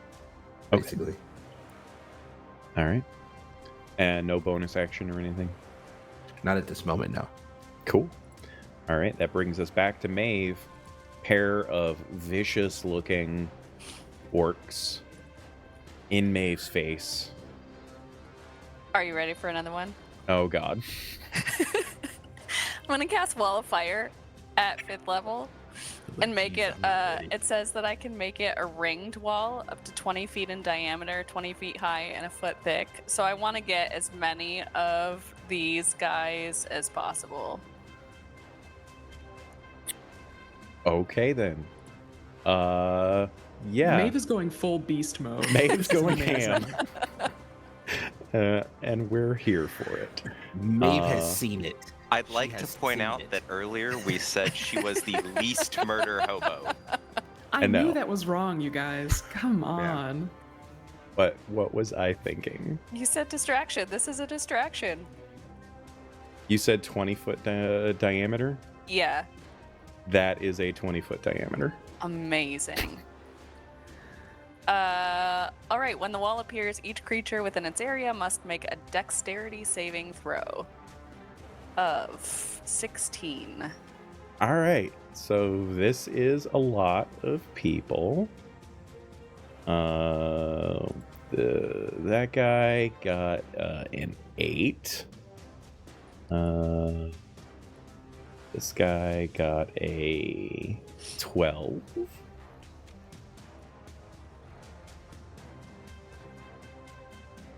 This guy got a 13. Let's go. 16. That one saved, Fine. right? You said DC was 16? Yep. We should check that. That sounds like a low DC. We'll worry about it later, though. And then, is that right? Yeah, that's right. This the other guy got a 17, so he succeeded as well. 2 saves and 3 fails. The ones who failed take 26 fire damage, and the successes take 13. Okay, so one of the successes had 6 hit points. Okay. So I'm gonna go ahead and mark everybody that's dead. That guy too? Yep. That guy too.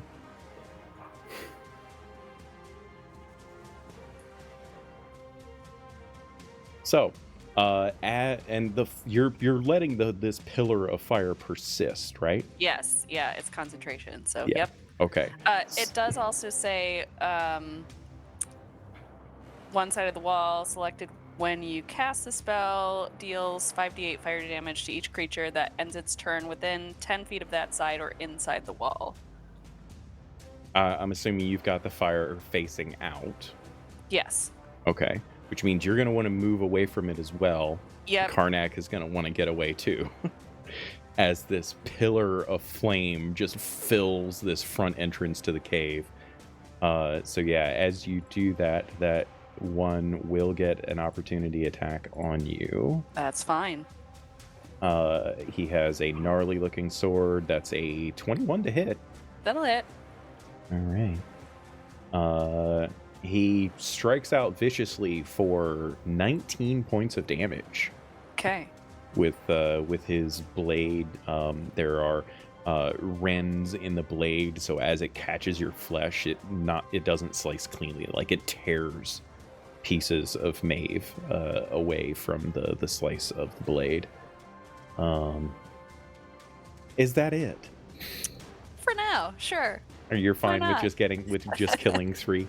Just Admittedly, that, yeah. 2 of them were at below 10 hit points, so Yeah, but like, also, didn't she get them there? for the most part, yeah. All right, Karnak.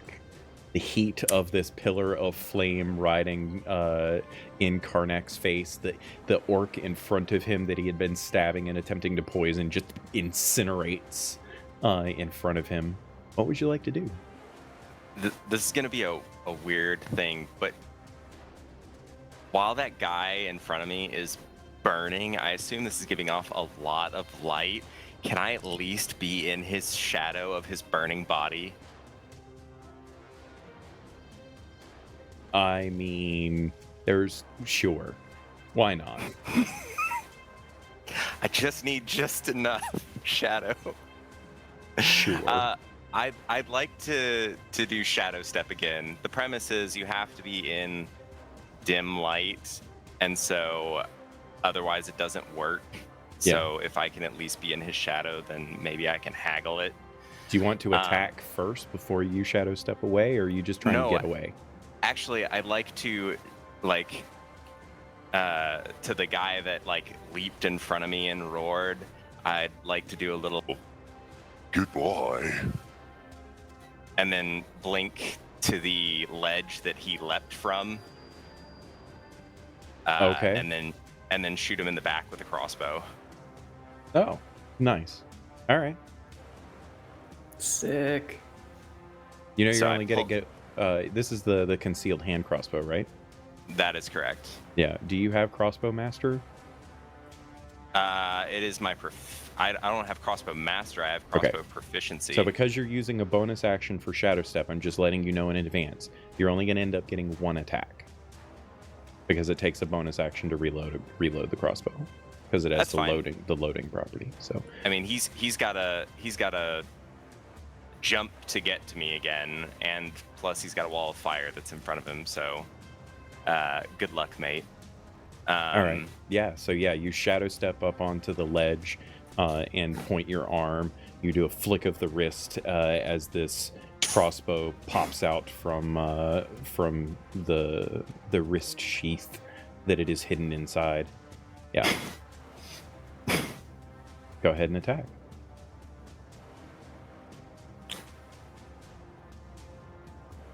Two, 10. I rolled a 2. Uh, I guess I could spend key points to potentially hit him, but I just don't know what their AC is at this point, which is the problem. What would you like to do? I'm going to use my lucky feat and re-roll that. Go for it. All right, let's try this again. Much better, 23. 23 will hit. All right, and he takes a resounding 7 points of damage. Okay. Yeah, you do not have advantage or anything like that on him to get sneak attack. So. Actually, yes. When you use Shadow Step, you get advantage. Oh, then you didn't need to use your lucky feat, Oh, that's also true. and so you do get sneak attack. All right, 3d6. Here we go. 7 more points of damage from sneak attack.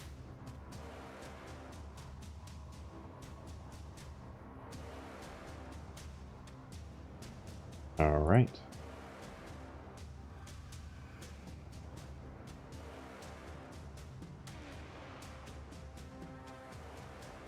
Oh, He- you know what? I take that back. Let's retcon it. It's just the original 7, and I use Lucky because it specifically states in Shadow Step that it's a melee attack.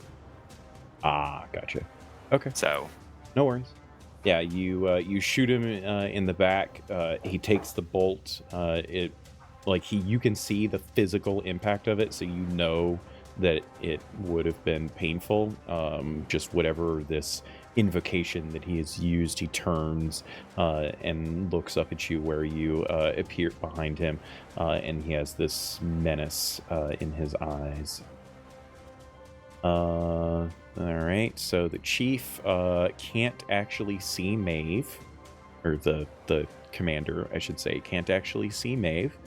So he backs away from the fire, looking up at Karnak and turning and looking around. He sees the dwarf kind of moving, and he can't get to Karnak. So he charges the dwarf, roaring as he does so, furious at this assault and seeing his companions drowned and immolated in front of him. He charges at Kettle, drawing his own vicious blade and attacking him. You can see, actually, he's wielding a great axe. No. Hey, you don't want to do that. Well, crap. That is a 22 to hit. Man, even if I use it, it doesn't make it. Yeah, that'll hit. Okay. So that is 23 points of damage. And then he swings a second time. That's a 19 to hit. Shield. Okay. So as his axe slashes across Kettle's face, Kettle for a moment flashes back to a week ago when all of these orcs just charged him as he was in the middle of making dinner at his camp. And this orc in particular had a viciousness about his strikes, particularly when Kettle casted his own fire spells to incinerate. They used to be 7. And this particular orc was not very pleased and seems to now be taking out all of his frustrations onto Kettle, and swings down a second time, like aiming right at the center of Kettle's forehead. Kettle barely gets his hands up in time as a shield of arcane energy flashes in front of him, barely intercepting the blade. The shield crackles a little bit with the spell power of it as the blade almost pierces through and still gets to Kettle.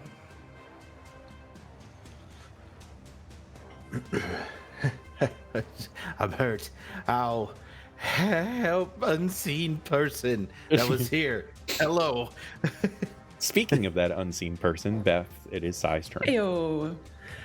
So after Sai untied Kettle, they turn to the other person and just whisper, "I'll be back for you." There's like then... a sound of like ah, and like cringing, and the person just like huddles their head further. They can't move their hands actually, so they huddle their head into their chest even further. Great, glad that I could cause that. I will then run quietly over to the side here, and I will cast a guiding bolt at the mofo in front of Kettle. All right. And let's just frickin' hope. Don't forget you're invisible, so you have advantage on that. That's great. I'm so glad that you said that. That's a 24 to That hit. hits, absolutely. Fantastic. You're being sneaky. Yeah. So you'll see this this like smoky energy sort of come seemingly out of nowhere as the guiding bolt hits this orc for 21 points of damage. Okay. Explain to me how this bolt of divine energy kills this severely injured, furious orc. It sneaks up on him like a whisper and just like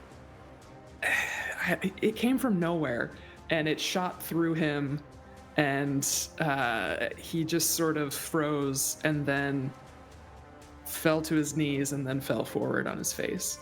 Nice. Too focused on Kettle, couldn't see it coming. Invisible source didn't become visible until a few feet out away from Sai's aura of invisibility. As it slams into the orc, this look of shock momentarily passes across their face before they go lifeless and fall dead at Kettle's feet. His prayers for the invisible person answered in that moment. Just hands up. He's like, "Ah! Okay. You asked for help." Hinges around the body. Okay. So this furious orc that Karnak has been squaring off with. Let me see. Let me just double check here. What does he have? Oh, okay. Come on. You can do it. Jump up to Karnak. Come on.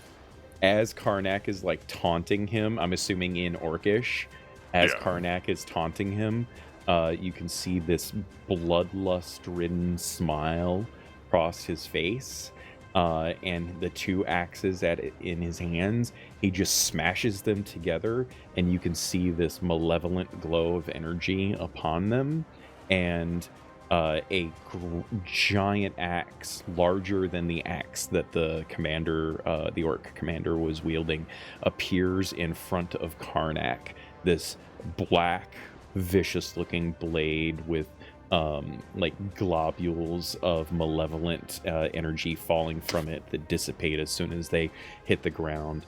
The axe Does that swings. count as as an enemy?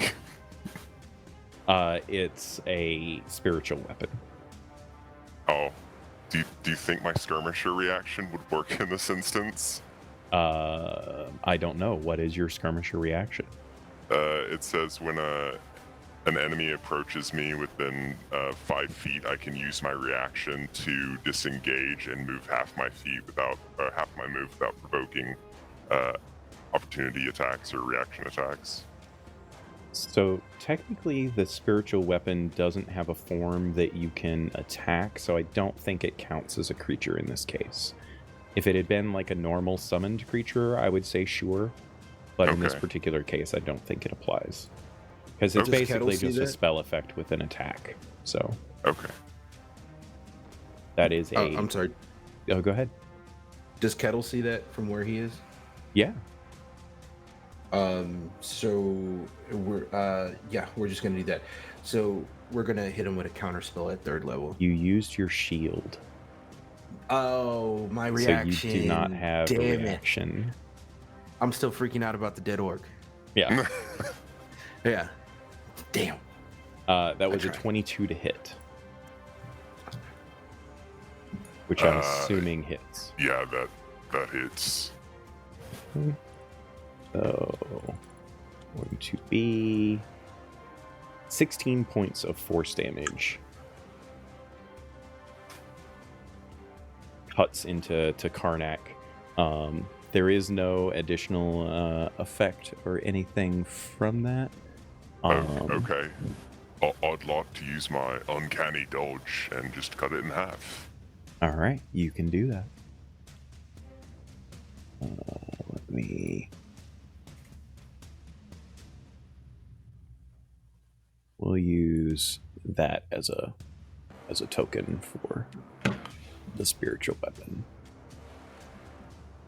So yeah, as the blade kind of cuts across Karnak and he flexes his entire body backwards, catching just the edge of the blade across his chest, the orc then moves down this way, sees the dwarf, and goes and engages with the dwarf. Doesn't get to attack, but... Or actually, wait. No, he does get to attack because the spiritual weapon was a bonus action. Leave me alone. Leave me alone. You do still have the effects of your shield spell. Okay. Because it Great. lasts until Okay. the start of your turn. So that is a 12 to hit and a 16 to hit, which I think both miss because Misses. of your shield spell, right? Yep. All right. So you like hold up each hand, kind of deflecting both of the blows out of the way. As the two axes come down towards Kettle. And then that brings us to this last guy. He wants to get away from the fire, so he runs over here to Maeve. And in Orcish, Karnak can hear him yell, "Vile woman!" And he starts attacking Maeve. What to that woman? So as he comes over to Maeve and he has his weapons out, you can see it's the same viciousness of the blades and all of that. But as he moves closer to her, Maeve, you can actually see his eyes turn into inky pools of darkness, and this aura of radiating darkness kind of surrounds him as he attacks Maeve twice. So the first one is a 21 to hit. Yep. Okay. That is going to be 16 points of damage. As you can see, some of this shadowy, dark energy kind of roils across the blade as it cuts into her. And a 24 to hit, almost a crit. And that's going to be another 20 points of damage this time. Okie doke. It's a combination of slashing and force damage, actually, that's cutting across Maeve in this particular case. As he slashes into her twice and yells, I need for Maeve to make a wisdom saving throw, please, versus fear. She ain't 18. scared of shit. A druid making wisdom saves? What'd you get? 18. Yes, you succeed. You are not. You can feel. Oh, actually, you would have had advantage on that too, because of the psychic bond that you currently have with your companions. So all three of you are able to kind of feel this fear kind of roil across Maeve's psyche for a moment before she just wills it away.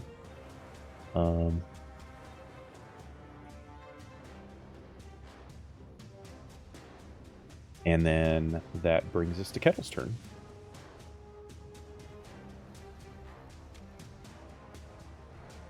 So, I guess we'll probably end up bad for him, but I'm gonna try it anyway. So, bonus action, Misty Step to this top ledge right here. Right, right up there. Okay.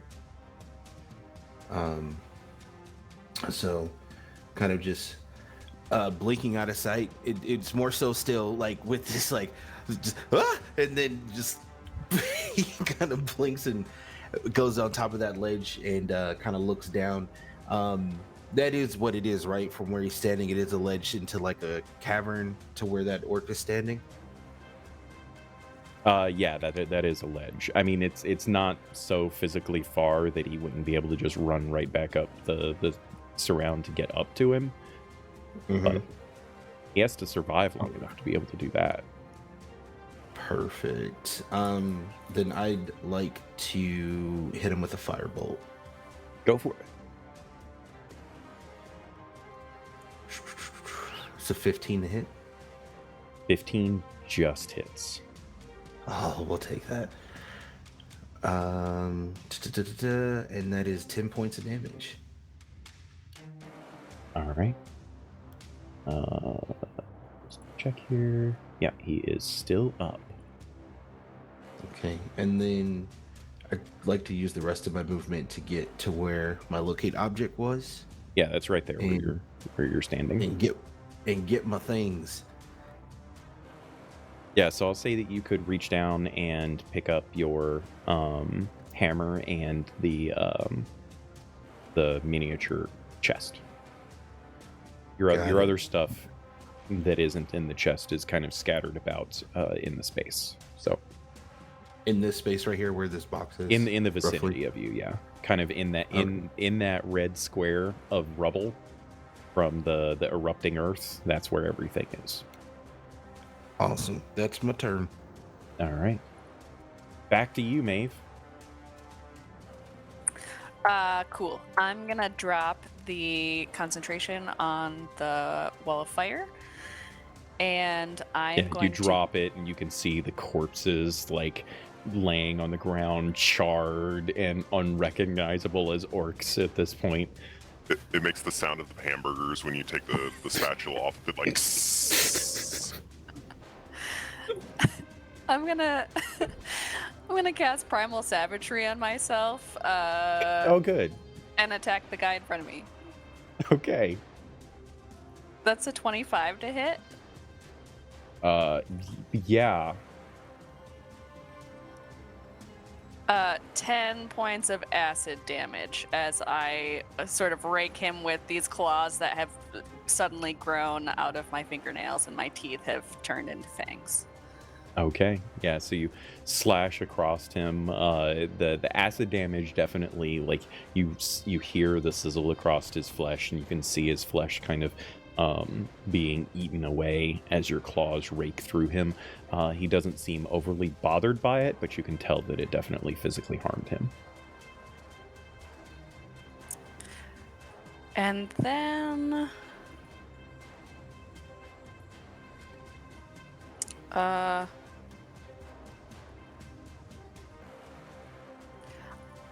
I am going to drop a healing word on Kettle.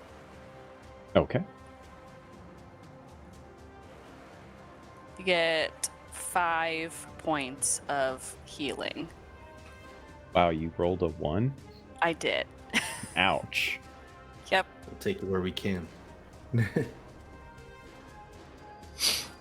It's like minutely mending the little cut, but it doesn't get all the way through. So That does it for me. Okay. Karnak.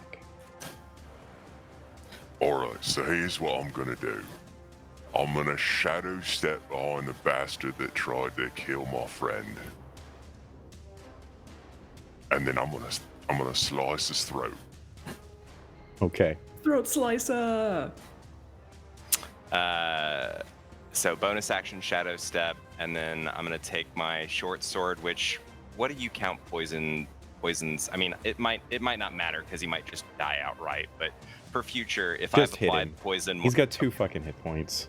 All right, fine. Your poison will generally last 1 minute, depending upon the poison. Some poisons last I got it. longer. I got a 28. Yeah. How do you fucking murder this guy with his 2 hit points? You just I'll grab him by the mouth and whisper, "You chose poorly today." and slice him across his throat. Okay. His body lands at your feet. Half of like his head almost completely removed from his body, basically, at this point. Would you like to do anything else?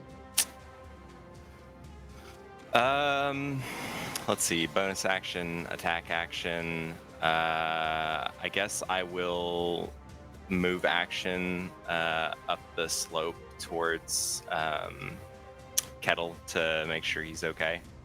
I've got a 45-foot move speed. It's my measure. Yeah, you can easily get around and up to it. Cool. Kettle. Oh wait. Kettle, are you okay? Huh? What? Do you? Where have you been? Help me find my things. Help me find my stuff. But we will talk. Where's my stuff? Get it together, man. He falls over because he's only like 4'2". He falls over and he's like, "Oh, okay. Wait till He's 4'2" and at like 1/4 of his hit points. Yeah, he just did like complete like cartoon legs in the air. Now he's on the I ground. can do non-lethal damage. He's also got a point of exhaustion. Like, he's pretty messed up at this point. I'm messed up. It is Sai's turn. Sai can see from across the cavern Maeve and the orc trading blows. So quick question for Deb.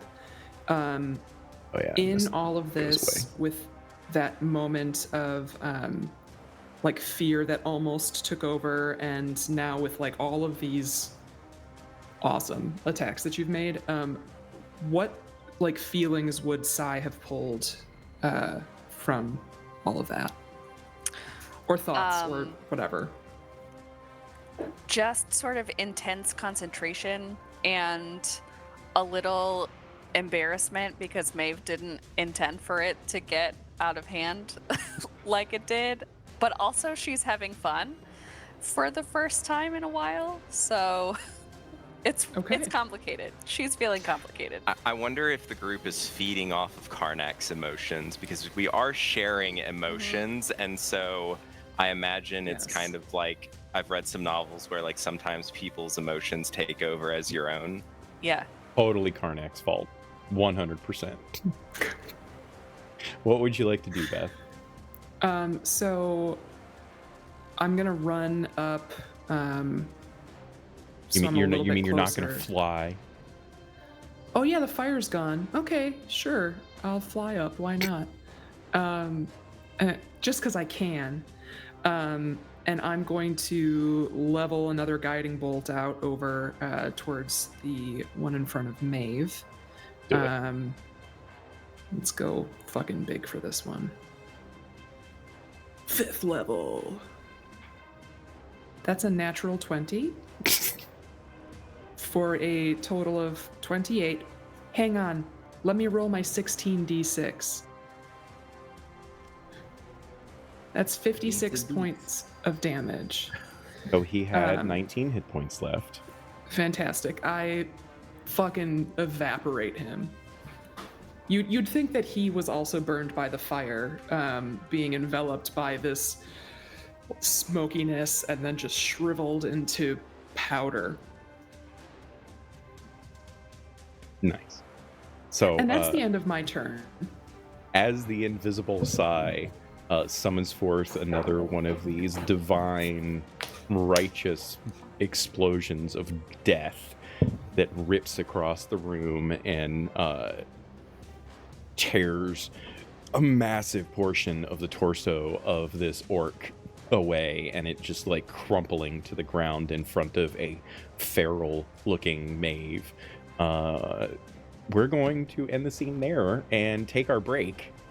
We will be right back after just a short opportunity to stretch our legs and get some water and the like, and I encourage all of you to stretch your legs as well. Take this moment, get up out of your chair, go get a beverage, and we will see you back here very shortly. Bye for now.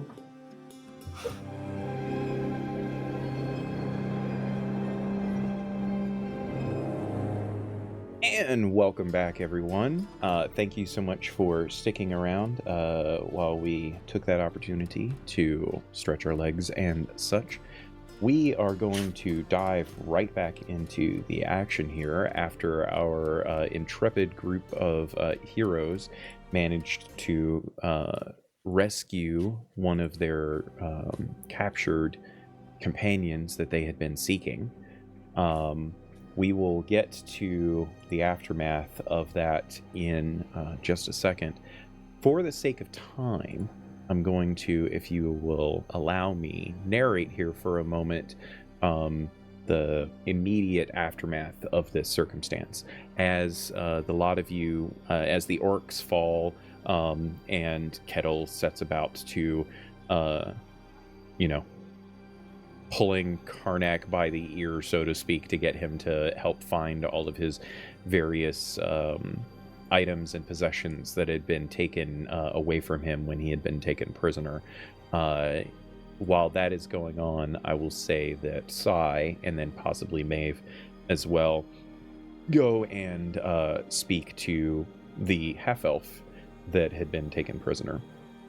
And it takes a little bit of convincing, you can tell that he has been traumatized. You can tell that he very severely injured, but through your magic and through some gentle communication with him, you are able to learn that his name is Merrick, M-A-R-E-K, and he is from another tribe here in the Wild Tribelands called the Crescent Sky.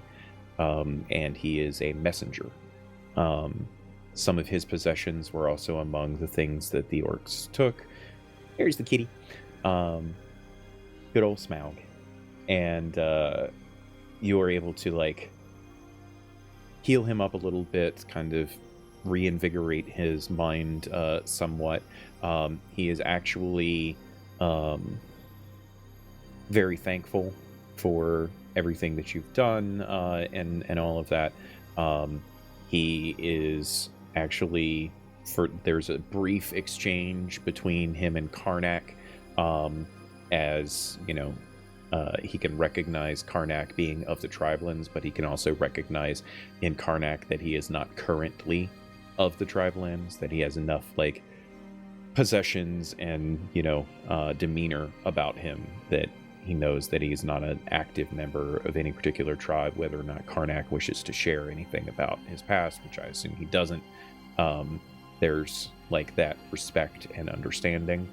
And as it doesn't take very long, but he kind of settles himself, in his thanks and whatnot, suggests that if you find yourselves amongst the Tribelands and can seek out the banner of the Crescent Sky, which he says all of their tribal movements and such, someone is always present carrying the banner, which is this heavily adorned black cloth with the 3 moons of the world all in a crescent shape, kind of staggered along with each other, and a few clouds among them.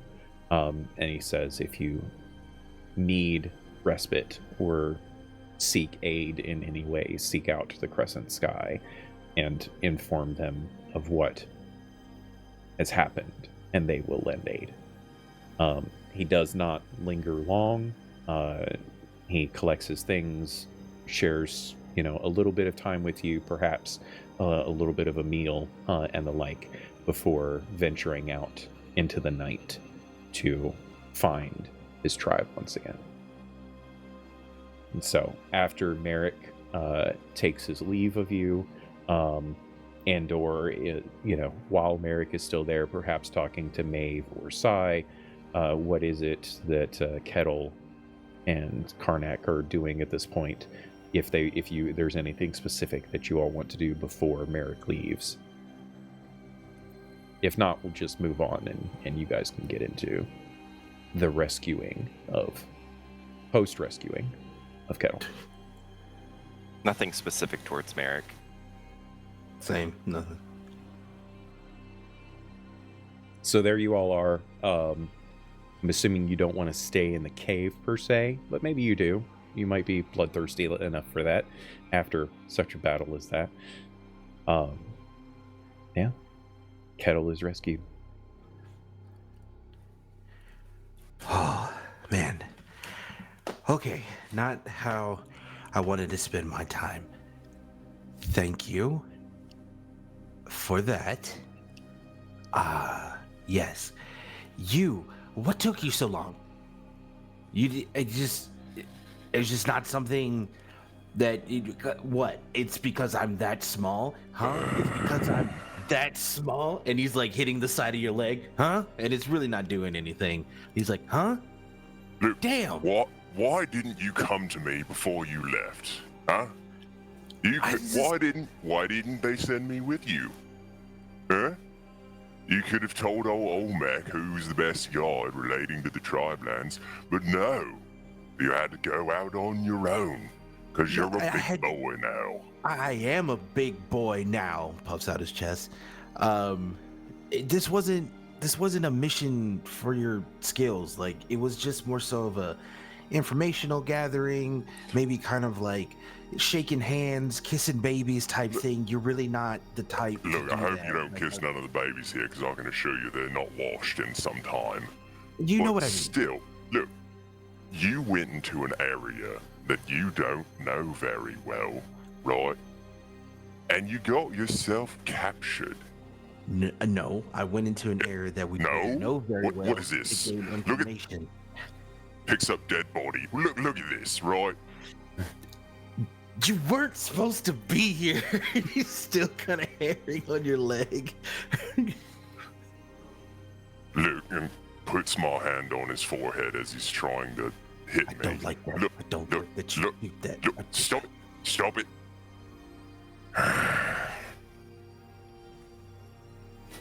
And then he pats him on the head and turns around and starts walking back to Maeve and Sai. I'm glad you're okay. I'm a grown man. Pat me on the head.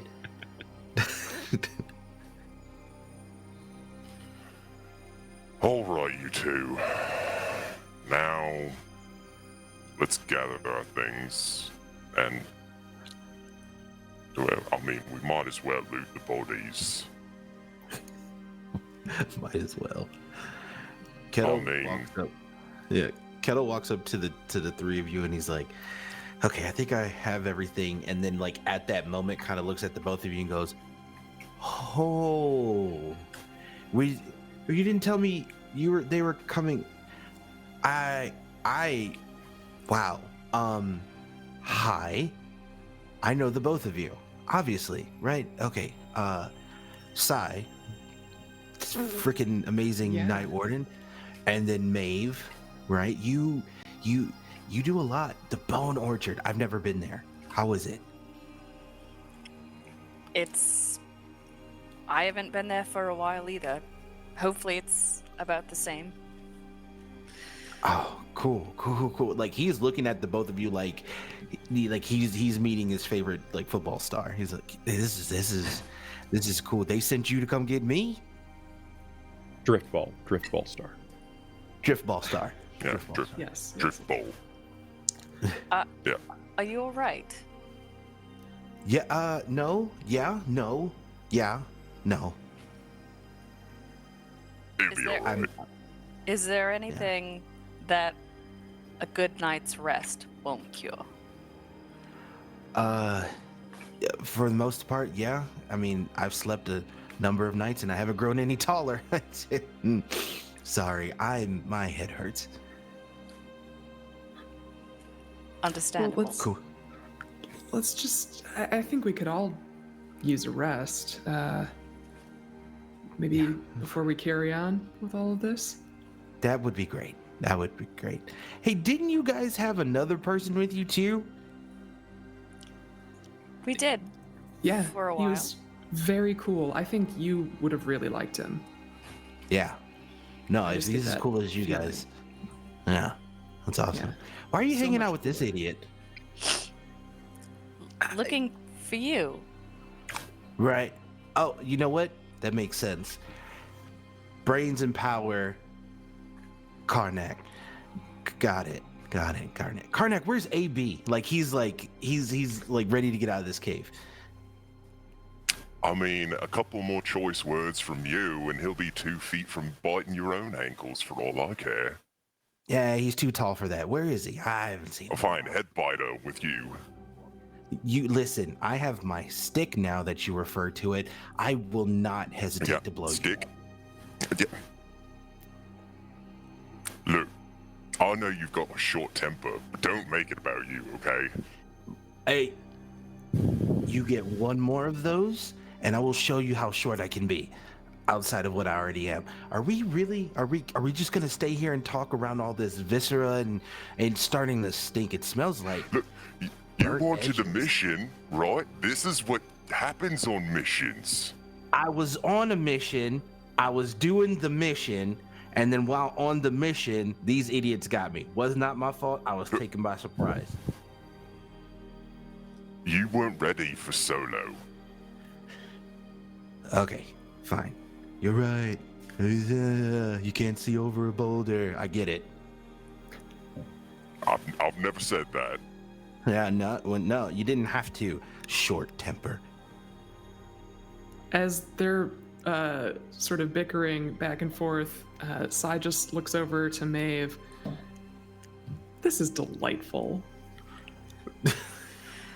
We're back at it again, it seems. Sure does. Looks in the Look. camera. You guys clearly have a history, and we've got probably plenty of time to work all of that out. But for now, perhaps we No, should not just enough. rest. He's no. He's just listen. All bark, no bite, right? I mean, he may have those big hands, but nothing. He's my best friend, if he doesn't even want to admit it. I'll tolerate you. Best friends. Who the hell does he think he is? Well, Your best friend. I think Apparently. So, for the I sake of brevity, I will say that you guys do manage to get out of the cave during all of this wonderful arguing. You set up Camper's Respite, maybe at that copse of trees that was like a mile away from the cave, and have an opportunity to continue discussing things further, setting up the camp, maybe preparing a nice warm meal, getting yourselves ready for an evening's rest and such. Proceed. Kettle, I think Uh-huh. some of the information you gathered on your mission is pertinent to the one that we're on. So I wonder if you could tell us about what you were finding. Yeah, no, absolutely. So I was sent out on a mission, looking at Karnak, to kind of just like gather some information for the initiative. It was really interesting. So I basically found myself in like this large, like this cavern, and adorned all across the wall were these petroglyphs, and we were kind of just gathering information, writing some things down, trying to decipher. It was honestly, the intricacy of it was just ridiculous. We're going through like glyph by glyph, like taking our time, and we're seeing things that are honestly, it's almost like spine tingling, but it's like we uncovered like ancient carvings, kind of like a map history of the world of Entreska. It speaks about the Alluvans. I have to get my books, but it was honestly, it was all inspiring. And then there was something that I wasn't too familiar with, but there was information about these mask bearers. There was 3 of them, and they were worshipped as deities by like people and demons alike. And I don't know, it was I mean, around that time is when I kind of got blunked on the noggin. But it said that there was like a large figure in the black shadowed forest. It was surrounded by monstrous things. Yeah. And then again, I got bonked on the head. Do you mean the Black Timber Woodlands? Yep. He kind of pulls out like pieces of parchment and stuff, and he's flipping through books, and he's going, uh-huh. That's what we got down, kind of one of the last few things. And what precisely did it say? So I mean, we're still kind of deciphering like most of it. It's like I said, it was a chronicle of like the world's history, which was like the main big part of it. It spoke about an underwater temple. There was a radiant mask bearer, and then the last one, which was more ominous than most, it was like a shadowy mask figure. Yeah, I mean, I'll have to look back at my notes again. I mean, I'm still a little bit tired. Yeah, and when he's describing these things too, it's also worth mentioning that it's not like this is stuff in written form, right? Like a petroglyph is a picture, or a series of pictures that kind of describe these events. So it's fairly easy for Sai and Maeve to piece together, like, if there was a picture of a mask bearer in a underwater temple, well, they were in that situation a couple of months ago. So this being an ancient ruin that Kettle was exploring, and there's these petroglyphs on the walls, there's like, that would have been a foretelling. That would have been a future event to whoever drew the petroglyphs on the walls. Would Kettle also have known? So, of course, this information provided that they're providing to the group. Would he have also known of their past 2 missions, or just more so of who they kind of are? He would certainly have known about. He would have heard tale of the mission in the underwater temple. Okay. He would have already been on his trip, and so not known about the details of the second of the 3 petroglyphs that described the events of the last arc. Okay, got it. But if he describes that for Maeve and Sai, they would certainly recognize it. Yeah, he takes, well, so I think after kind of like gathering his thoughts, and he goes back over what he saw, the first petroglyph of the underwater temple, he kind of like looks at his book, and then his eyes get real big, and he looks up to the both of you, and he goes, wait a minute, weren't you guys responsible for that one? Didn't you guys do something like that? I think I may have heard something. We did, yes. How was, you can tell me later, it's fine. I'll pretty sure I have my own. So So that's in here too, and then it speaks about like a radiant force mask bearer. Have you guys seen that too? Like magical light, kind of powerful structure, like, and he shows you the petroglyph of it. Something along the lines of this.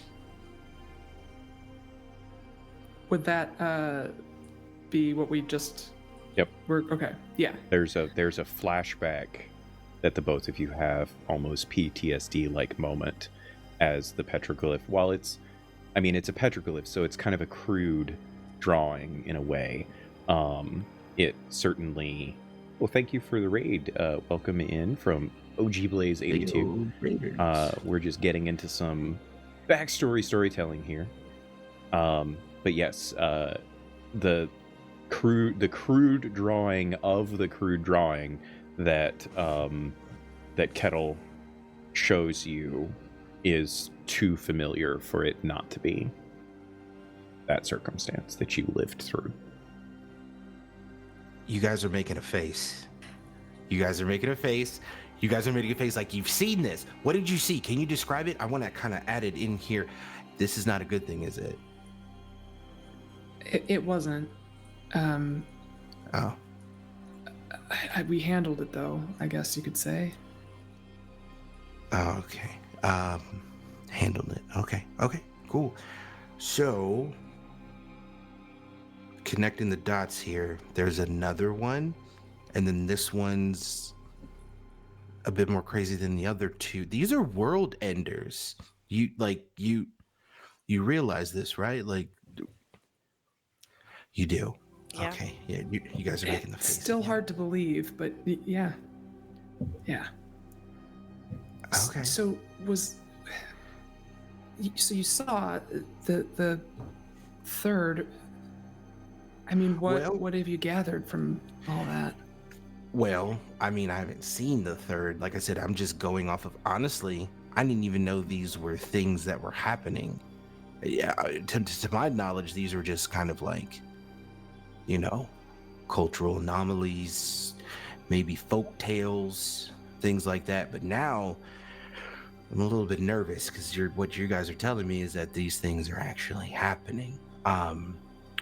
Great.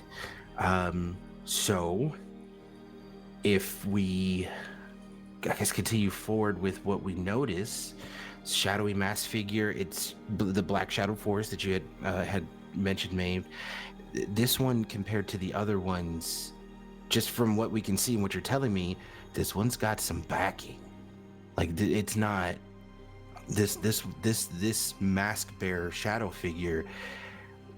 It's not just them. Like, they got a team, an army, uglier than him. Points at Karnak.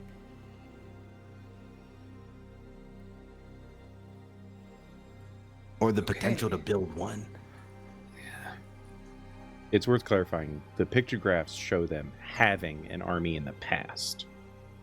It doesn't necessarily mean that they didn't have an army in any of the pictographs that you're correlating to recent events. The armies that they had are from the ancient past.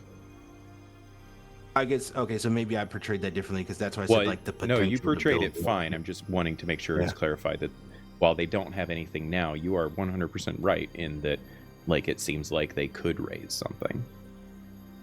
They have done it before. Well, I guess this confirms that things are escalating. I don't know if that's a good thing or not, but That's crazy. So what are you guys going to do about it? That is an excellent question. Maybe you can help us figure that out. Go with you. I think the information you have is useful and could continue to be useful to us. How would you like to be part of the story of a world ender? Me? I was looking for a chance. This is obviously it. Yes. Maybe? Yeah. And his I'm ego here. grew 3 times that day. There's Is a he flash. Kettle experiences a flashback in that moment of him saying yes to sitting at the dinner table with his parents, telling them about his first mission that he is about to go on solo, and his father, beaming in approval, looking at him with, all of the pride that a father has, while his mother sits there like her leg, bouncing up and down a mile a minute, like the forge hammer in her hand, like twisting it around in her hand several times, like, and this expression on her face that she is trying to hide of, dear God, don't let anything happen to him. Dear God, don't let anything happen to him. As that moment flashes back in Kettle's mind as he says yes. Yeah, and you can see that like he's twiddling with a piece of wood like in between his fingers. He's looking down, and it's the same thing he was doing when he told them at that table. He's like, yeah, cool.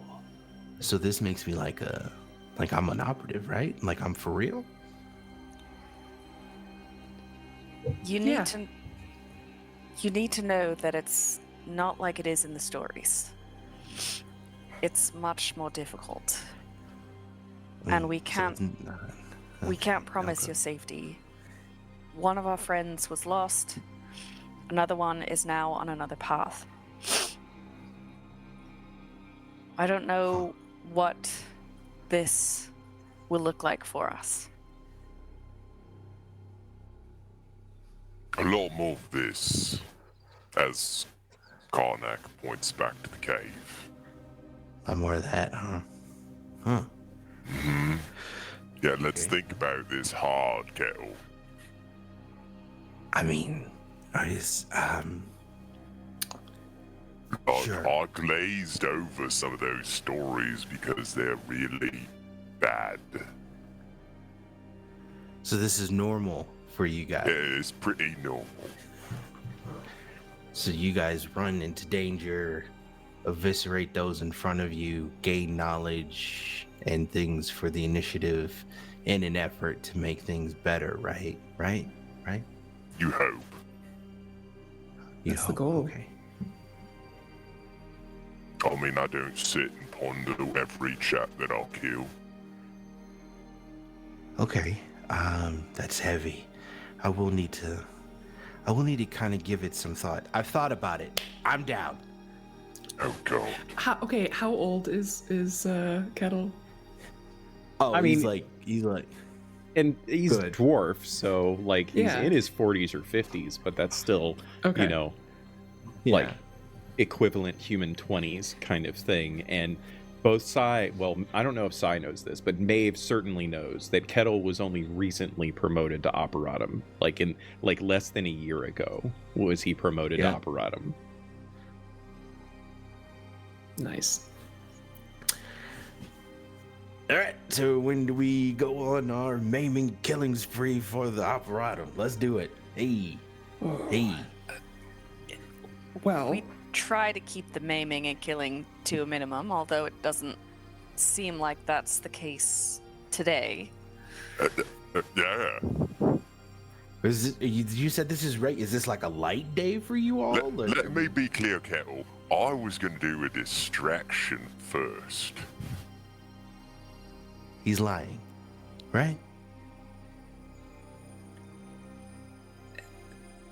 No. You guys are making that face again. You should not lie in front of these very noted and legendary people. Okay, it's not. I don't think I'm good enough to lie.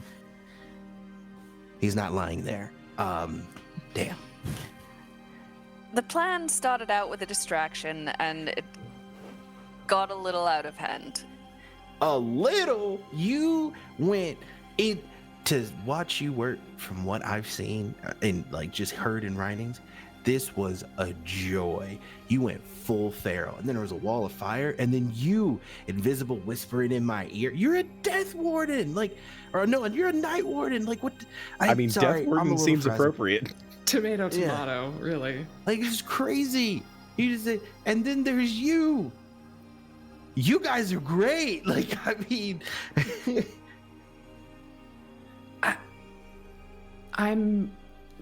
I love your enthusiasm. I think that it will fuel you as we continue forward. Today was a bit of an anomaly. As you could probably guess, I am a person who does not take the balance of life and death lightly, and we make choices that we have to make. Sometimes it's more brutal than others, but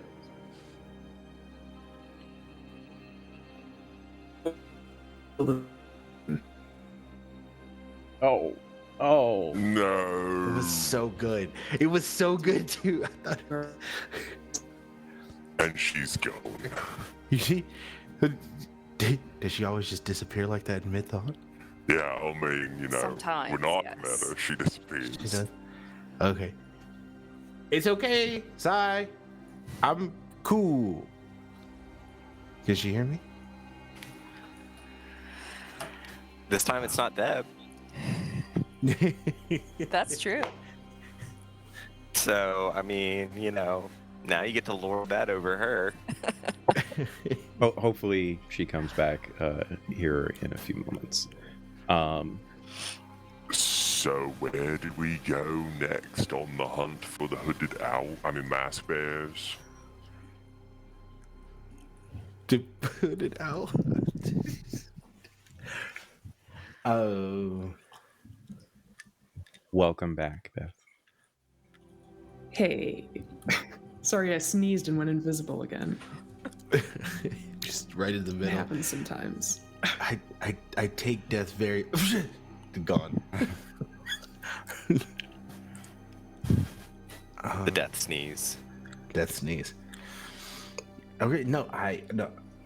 In all seriousness, I understand this is a very big task that you guys put on, and of course, I'm too green to probably go on this, but I'm extremely useful. I could learn pretty quickly, and pretty good at information. Also, watch this. Like there's like a little thing in his hand. I got stuff. I'm also a I blacksmith. doubt that you'll be beneficial in this endeavor. You've already provided more information than we had before. This is good. I just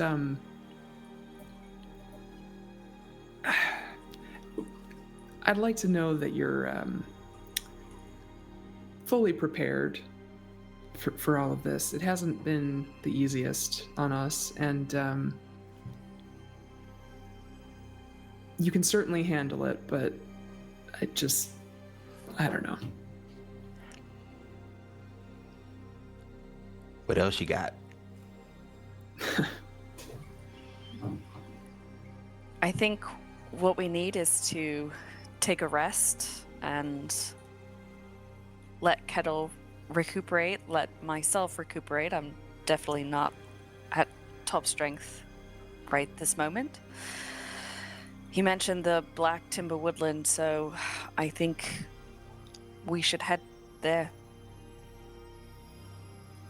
We should also check in. Of course, of course. I can do that. I can check in. Hey, you missed check-in last time. I was busy. Was a little tied up. Oh, were you? I was.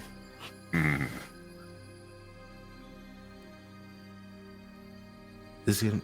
You know what? We'll talk later. Maybe. Probably not. So, Oh. Kettle and Maeve set about to sending, because you both, Maeve also has a diplomat's pouch now as well. Yeah. So the both of you write letters to send off to Olmec. You do get responses, or a response very shortly thereafter. I mean, Kettle, you do get a response thanking you for, submitting your report and all of that. Maeve gets a little bit more of a detailed response, agreeing that if you have sufficient insight that there is potential threat in the Black Timber Woodland from the Mask Bearer, you should go there. If Kettle wants to go, it is entirely under Maeve's discretion whether or not to bring Kettle. And regardless, take Karnak with you, as he will be an asset no matter what the mission is, not just into the Tribelands. Of course, there's always an expression of caution among it, especially if you're going to a place like the Black Timber Woodland. And if you feel the need to stop at a major city along the way for any supplies, you of course have that option as well.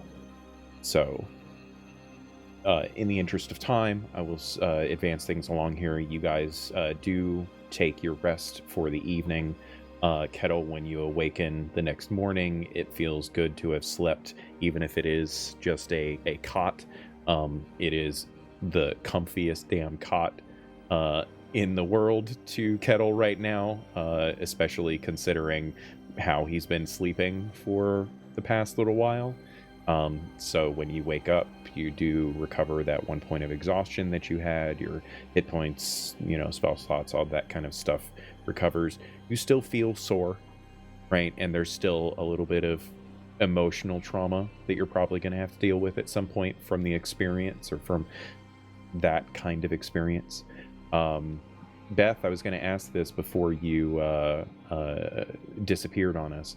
I'm thinking Sai would go into the cave at some point in the evening and perform her duties as a night warden, even if they were, even the orcs being who they were, the cleaved may not be the best of people in the world, but their spirits do still deserve to be fostered into the afterlife by Nocturnus. So I'm imagining that Sai at some point breaks off from that.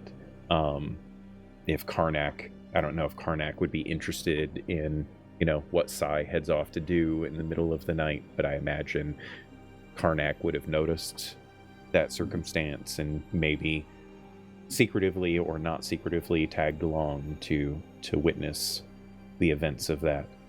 But regardless, all of you do manage to get your long rest, and based on what I'm hearing, your plan is to head to the Black Timber Woodland. Given my understanding of Maeve and the Bone Orchard being directly adjacent to the Black Timber Woodland, I assume Maeve will be wind-walking everyone in that general direction for a stop off there. Would you all like, we don't have to go through it in detail right now, but would you all take the opportunity to perhaps stop at some place? There's a couple of different options that you could stop at if you wanted to procure anything before you're on the way. Is that something of interest, or are you guys more interested in getting there as expeditiously as possible?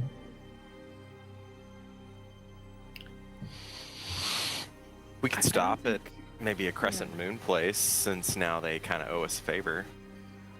Oh, no, I'm talking about a major city, in Greater Entrescal to resupply stuff. I think Sai doesn't have... Oh, go ahead. I apologize. So, this doesn't have to be played out or anything, but if there's any components or anything that I may need potentially for spells or something, probably a quick stop just to refill on that. Totally. Yeah. Totally. We can talk about all of that offline. Yeah. Then I will say that Emana, which is a familiar location to at least a couple of you, is not too far out of the way. It might add a day to your journey, because it's still going to take you 6 days to get there, even if you beelined straight for it, right? And that's made partially, it's partially so long because you can't wind walk across the water, because after 8 hours you have to find a place to stop, and there's not enough islands in the Sea of Entrescal for you to do something like that. So you do have to kind of follow the coastline and go around the Sea of Entrescal to get to Ysterra, and then eventually into the Bone Orchard. So there's several stops along the way. You end up, like, one time camping out on the beach on the Sea of Entruscal, another time a small farming village close to the sea, the coastline of the sea. Other one like a small ramshackle hamlet type space that, you know, is on the waters as well. One of your stops is, of course, in the city-state of Amana, where you have an opportunity to perhaps catch up with some old friends, we'll say, for an evening. Maybe check in with a few folks known to you, such as Count Rugen and the like, before heading back out on your journey. Eventually, however, you do find yourselves flying in your wind forms over the country of Ysterra. It is a beautiful, vast landscape of mostly just grass. It is a plains unlike the plains of the Tribelands, which is rough and tumble and like kind of an element of chaos, like the natural chaos that comes from Mother Nature. This one is like a sea of tranquil grass and grains and farmlands and the like, dotted with large cityscapes here and there. The people of Ysterra are very welcoming. The few that you end up interacting with on the one stop that you have to take in the middle of the countryside. But as you get closer and closer to the Black Timber Woodland, you can see in the distance this enormous forest. And it is a forest unlike anything that any of you have seen, with the exception of Maeve, who has seen it up close and personally. And as you see it from this distance in your wind forms, unable to share the emotions of what you're seeing or speak in any way to your companions, you gaze upon this far distant place, getting closer and closer as each hour ticks by of your traveling upon the wind. This voluminous, dense woodland of pure black. It is called the Black Timber Woodland for the very explicit reason. These enormously tall trees, some of which go well above 100 feet, the canopy of leaves above it, impregnable to sight. Just this vast swath that at first it almost, from far enough distant, looks like a blight upon the land, like someone burned an entire swath of land, and this is like the mound of charcoal that is left from the burning. But with each passing hour, as you get closer and closer, you can feel the ominous presence of the place seeping into you. You can see why so many people fear this place. Its sight alone is fearsome and awe-inspiring at the same time. And Maeve, kind of leading the way in this particular circumstance, knowing the direction that she's going, knowing how to get home, as it were. You are following her, and she's directing you not directly at the Black Timber Woodland, but seemingly towards this smaller forest. A forest of green, a very different type of forest that abuts and is adjacent to the Black Timber Woodland. Deb, would you like to describe what everyone sees as you all get closer and closer to your home? Yes. You see a forest of green, whereas the Black Timber Woodland is a place with black trees. These are trees that you recognize a little bit. And as we get closer and eventually step foot into the clearing, you can feel a shift of energy in the air. You expect a place that's called the Bone Orchard to bring a sense of dread or foreboding, like a place that is haunted. But those feelings don't arise here like they do when you gaze at the dark, shrouded trees of the Black Timber Woodland nearby. You can immediately sense that the Bone Orchard is a place of serenity. It's a solemn place, to be sure, but a safe one. We've all been in shrines of various Ascendant before, and this place has a similar vibe. As you look around, you notice that compared to the Blackwood trees, the trees here are green. You recognize oaks and willows, and peaceful sunlight filters through the canopy, dappling the ground with a playfulness that is welcome in such a place of solemnity. Among these familiar trees, especially at the edges of the orchard, you notice some flora that you've never seen before, unique flowers and vines. And at the edge of the orchard, right before the Black Timber Woodland begins, is a tree with stark, pure white bark, very much like the material Maeve's staff is made of. It stands like a sentinel, and you can tell it's older than anyone you've ever met. And as you're looking around, Maeve starts to explain the bone orchard. Many of the umbral, the folks who live in the Black Timber Woodland, have been laid to rest here over the centuries. This place is unlike most ordinary cemeteries in Ysterra. It's maintained by a circle of druids, a circle to which I belong. We are known as custodians of the orchard. We support the umbral, and they support us. This orchard stands between the Black Timber Woodland and Ysterra. Its purpose is both to restrain the dark forces that reside in the Black Timber Woodland and to keep them within its borders. We also lay to rest both umbral and outsider who have died at the hands of its shadows. We do not follow a particular ascendant here. The burial rites that we provide honor the beliefs and traditions of the deceased. Some choose to be cremated, others prefer that their bodies return to the earth to nourish the ground. We respect the individual wishes of each one laid to rest. In that regard, we also do not use typical gravestones here. Instead, each resting place is decorated with intricate arrays of bones, pebbles, flora, trinkets. These serve as both tributes to the departed and magical wards to protect the area. The various vines and flowers at the edges of the orchard do the same. As far as I know, this is the only place in the known world where these unique vines and flowers grow. Each of the plants possess protective qualities, and they help keep the dark forces of the Black Timber Woodland at bay. The circle also gathers each season to renew and strengthen the wards around this place.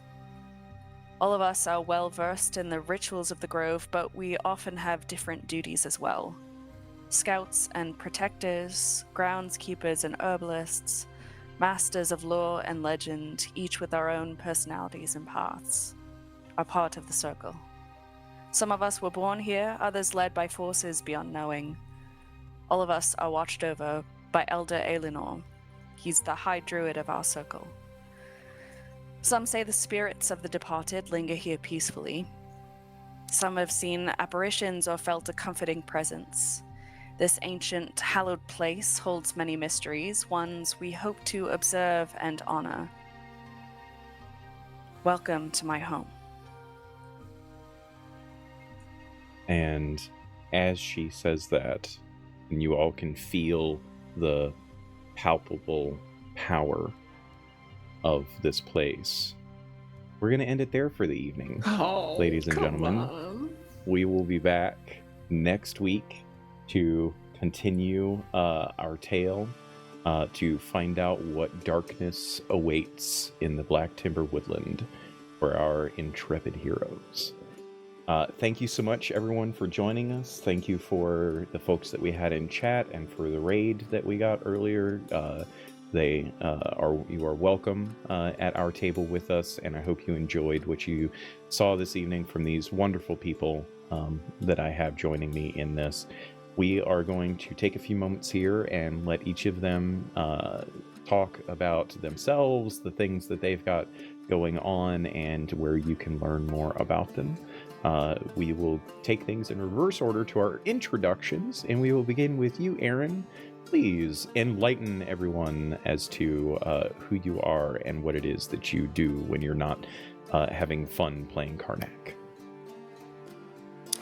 So hi everyone, my name's Aaron, longtime tabletop RPG player, loving and enjoying playing with these guys, as I always do. Playing any tabletop RPG. In my spare time, I do 3D printing and miniature painting, so you can check out my Instagram handle at Omega Print and Paint to check out some of the things that I've done. And then from time to time, I have other hobbies like snakes. I have snakes and other animals that I love taking care of. So, just kind of walking around my apartment, you'll see little boxes, and that's where I keep my snakes. So, but other than that, a great group of people. I'm excited to see part 3 or episode 3, and what this woodland has in store for Karnak and his friends. We shall find out. Continuing things right along, the Beth Masco, everyone. Oh, hey! This was wonderful. Very fun combat. Absolutely batshit bananas. And, okay, Bone Orchard description, top notch. I'm so excited about it. I know Sai would be just delighted. I'm sure that Sai and Maeve have had conversations about it before, but I think it's a place that Sai would feel welcome. But yes, I'm Beth. You can find me on the internets as at Beth Masco. I've got some fun stuff coming up. I'm sure Miko will talk more about it, but this Saturday we've got a really great big time stream of multiple shows, multiple things, all for charity. It's gonna be really, really great. So if you're free, you should check it out. But we'll talk more about it later. Yes, indeed. Moving things right along, Deb. It's me. It's you. Hello. Yes, I'm Deb. I was playing Maeve, and she's home, which is so great. She's been wanting to get there for a while, so this is wonderful. Tonight, apparently, I was a murder hobo, so that was exciting. But if you come back on Saturday, I will change from a murder hobo to a library cat. So there's going to be a bunch of fun games on Saturday. Otherwise, I'm here on Wednesdays. You can see me on Instagram at dsweats or Blue Sky. Instagram, you'll see more pictures of the cat who poked his face on camera today, and his brother. They're crazy, but what a lot of fun. Thanks, Miko. You are welcome. They're your kind of crazy, and we love them for that. And also, not on Twitter, because you are not a man from Texas. But speaking of a man from Texas, my brother from another mother, my boy, Ian, my friend, please tell everybody about all the awesome, crazy stuff you've got going on. Hey, I am a man from Texas. Hey everybody, I'm Ian. I played Kettle Portsmouth, the dwarf wizard, which is I'm already having a lot of fun with. Super excited. I'm also very excited to be in the Bone Orchard. I'm a little upset that I waited or didn't bring Wraith along, but that was for reasons. But it's so cool to see that come out into play. But yeah, if you want to know what I'm doing, you can follow me on all social media at your boy Big, which is YABOIBIG. Of course, I will be here on Wednesdays to continue this lovely arc. And yeah, a lot of stuff changing up for me. So just follow my Twitter. You can see what I got going on. Yes, indeed. And I have been Miko, your humble host and game master for the evening, otherwise known as the OKSGM. You can find me on pretty much all the socials at @the_KS_GM, or in places that don't like underscores, you just take them out. Most of the time you can find me here on Wanderer's Haven. I'm around in a couple of other places. If you're interested in those things, you can follow me on my socials. But very importantly, on Saturday, we, as Beth and Deb indicated, are running a charity stream. And because I am a horrible glutton for punishment, it's a 12-hour charity stream starting at noon Eastern that I am producing the entirety of. Heyo. So let's see if I survive that. But we've got a lot of fun planned. Beth is going to be running some miniature mayhem, as it were, making Hero Forge minis, trying to get folks involved in the chat as well as through donations and the like. And our illustrious leader Jeremy might be making an appearance in that endeavor. He's also going to be taking care of some of the like major D type of things in between games and the like, so you'll get to see his face regardless. Kevin's going to be there too. I'm going to be running a game of what is affectionately known as Library Cats, which is a D6 micro game, which is going to be a lot of fun. It's actually going to be set in Ysterra as well. So expanding the lore of the world for charity. And then we're going to be closing out the evening with a awesome little throwback to video games with Kevin running Save Game, which I think uses the Fate Core system. I'm not playing in it, so I don't know exactly what system it is, but I know that he's got a lot of interesting stuff planned. And I've got to build some overlays for that still. Don't worry, I'll figure it out. Yeah, we have all kinds of cool stuff going on. Please tune in at Wanderer's Haven Twitch chat. Our YouTube channel has all kinds of all of our backlog of stories. You can find part 1 to this saga as well as all of the previous Chaos arcs, along with all of the various one-shots and other games that we run on our YouTube channel. And this episode that you just saw will show up there in a few days, so yeah, look out for that awesome stuff. Did I leave anything out, Beth? I don't think so. Yeah, I think I actually covered it all. Go figure. We are going to raid into our good friends Phoenix Iwaki here in just a moment. They've got some awesome D&D goodness. They're a good group of people over there and love to have fun. Give them a shout out when you get there with the raid and let them know who sent you. And yeah, please tune in next week as we get to find out more about the Black Timber Woodland. Ooh. Good night, everyone. See you next week. Bye.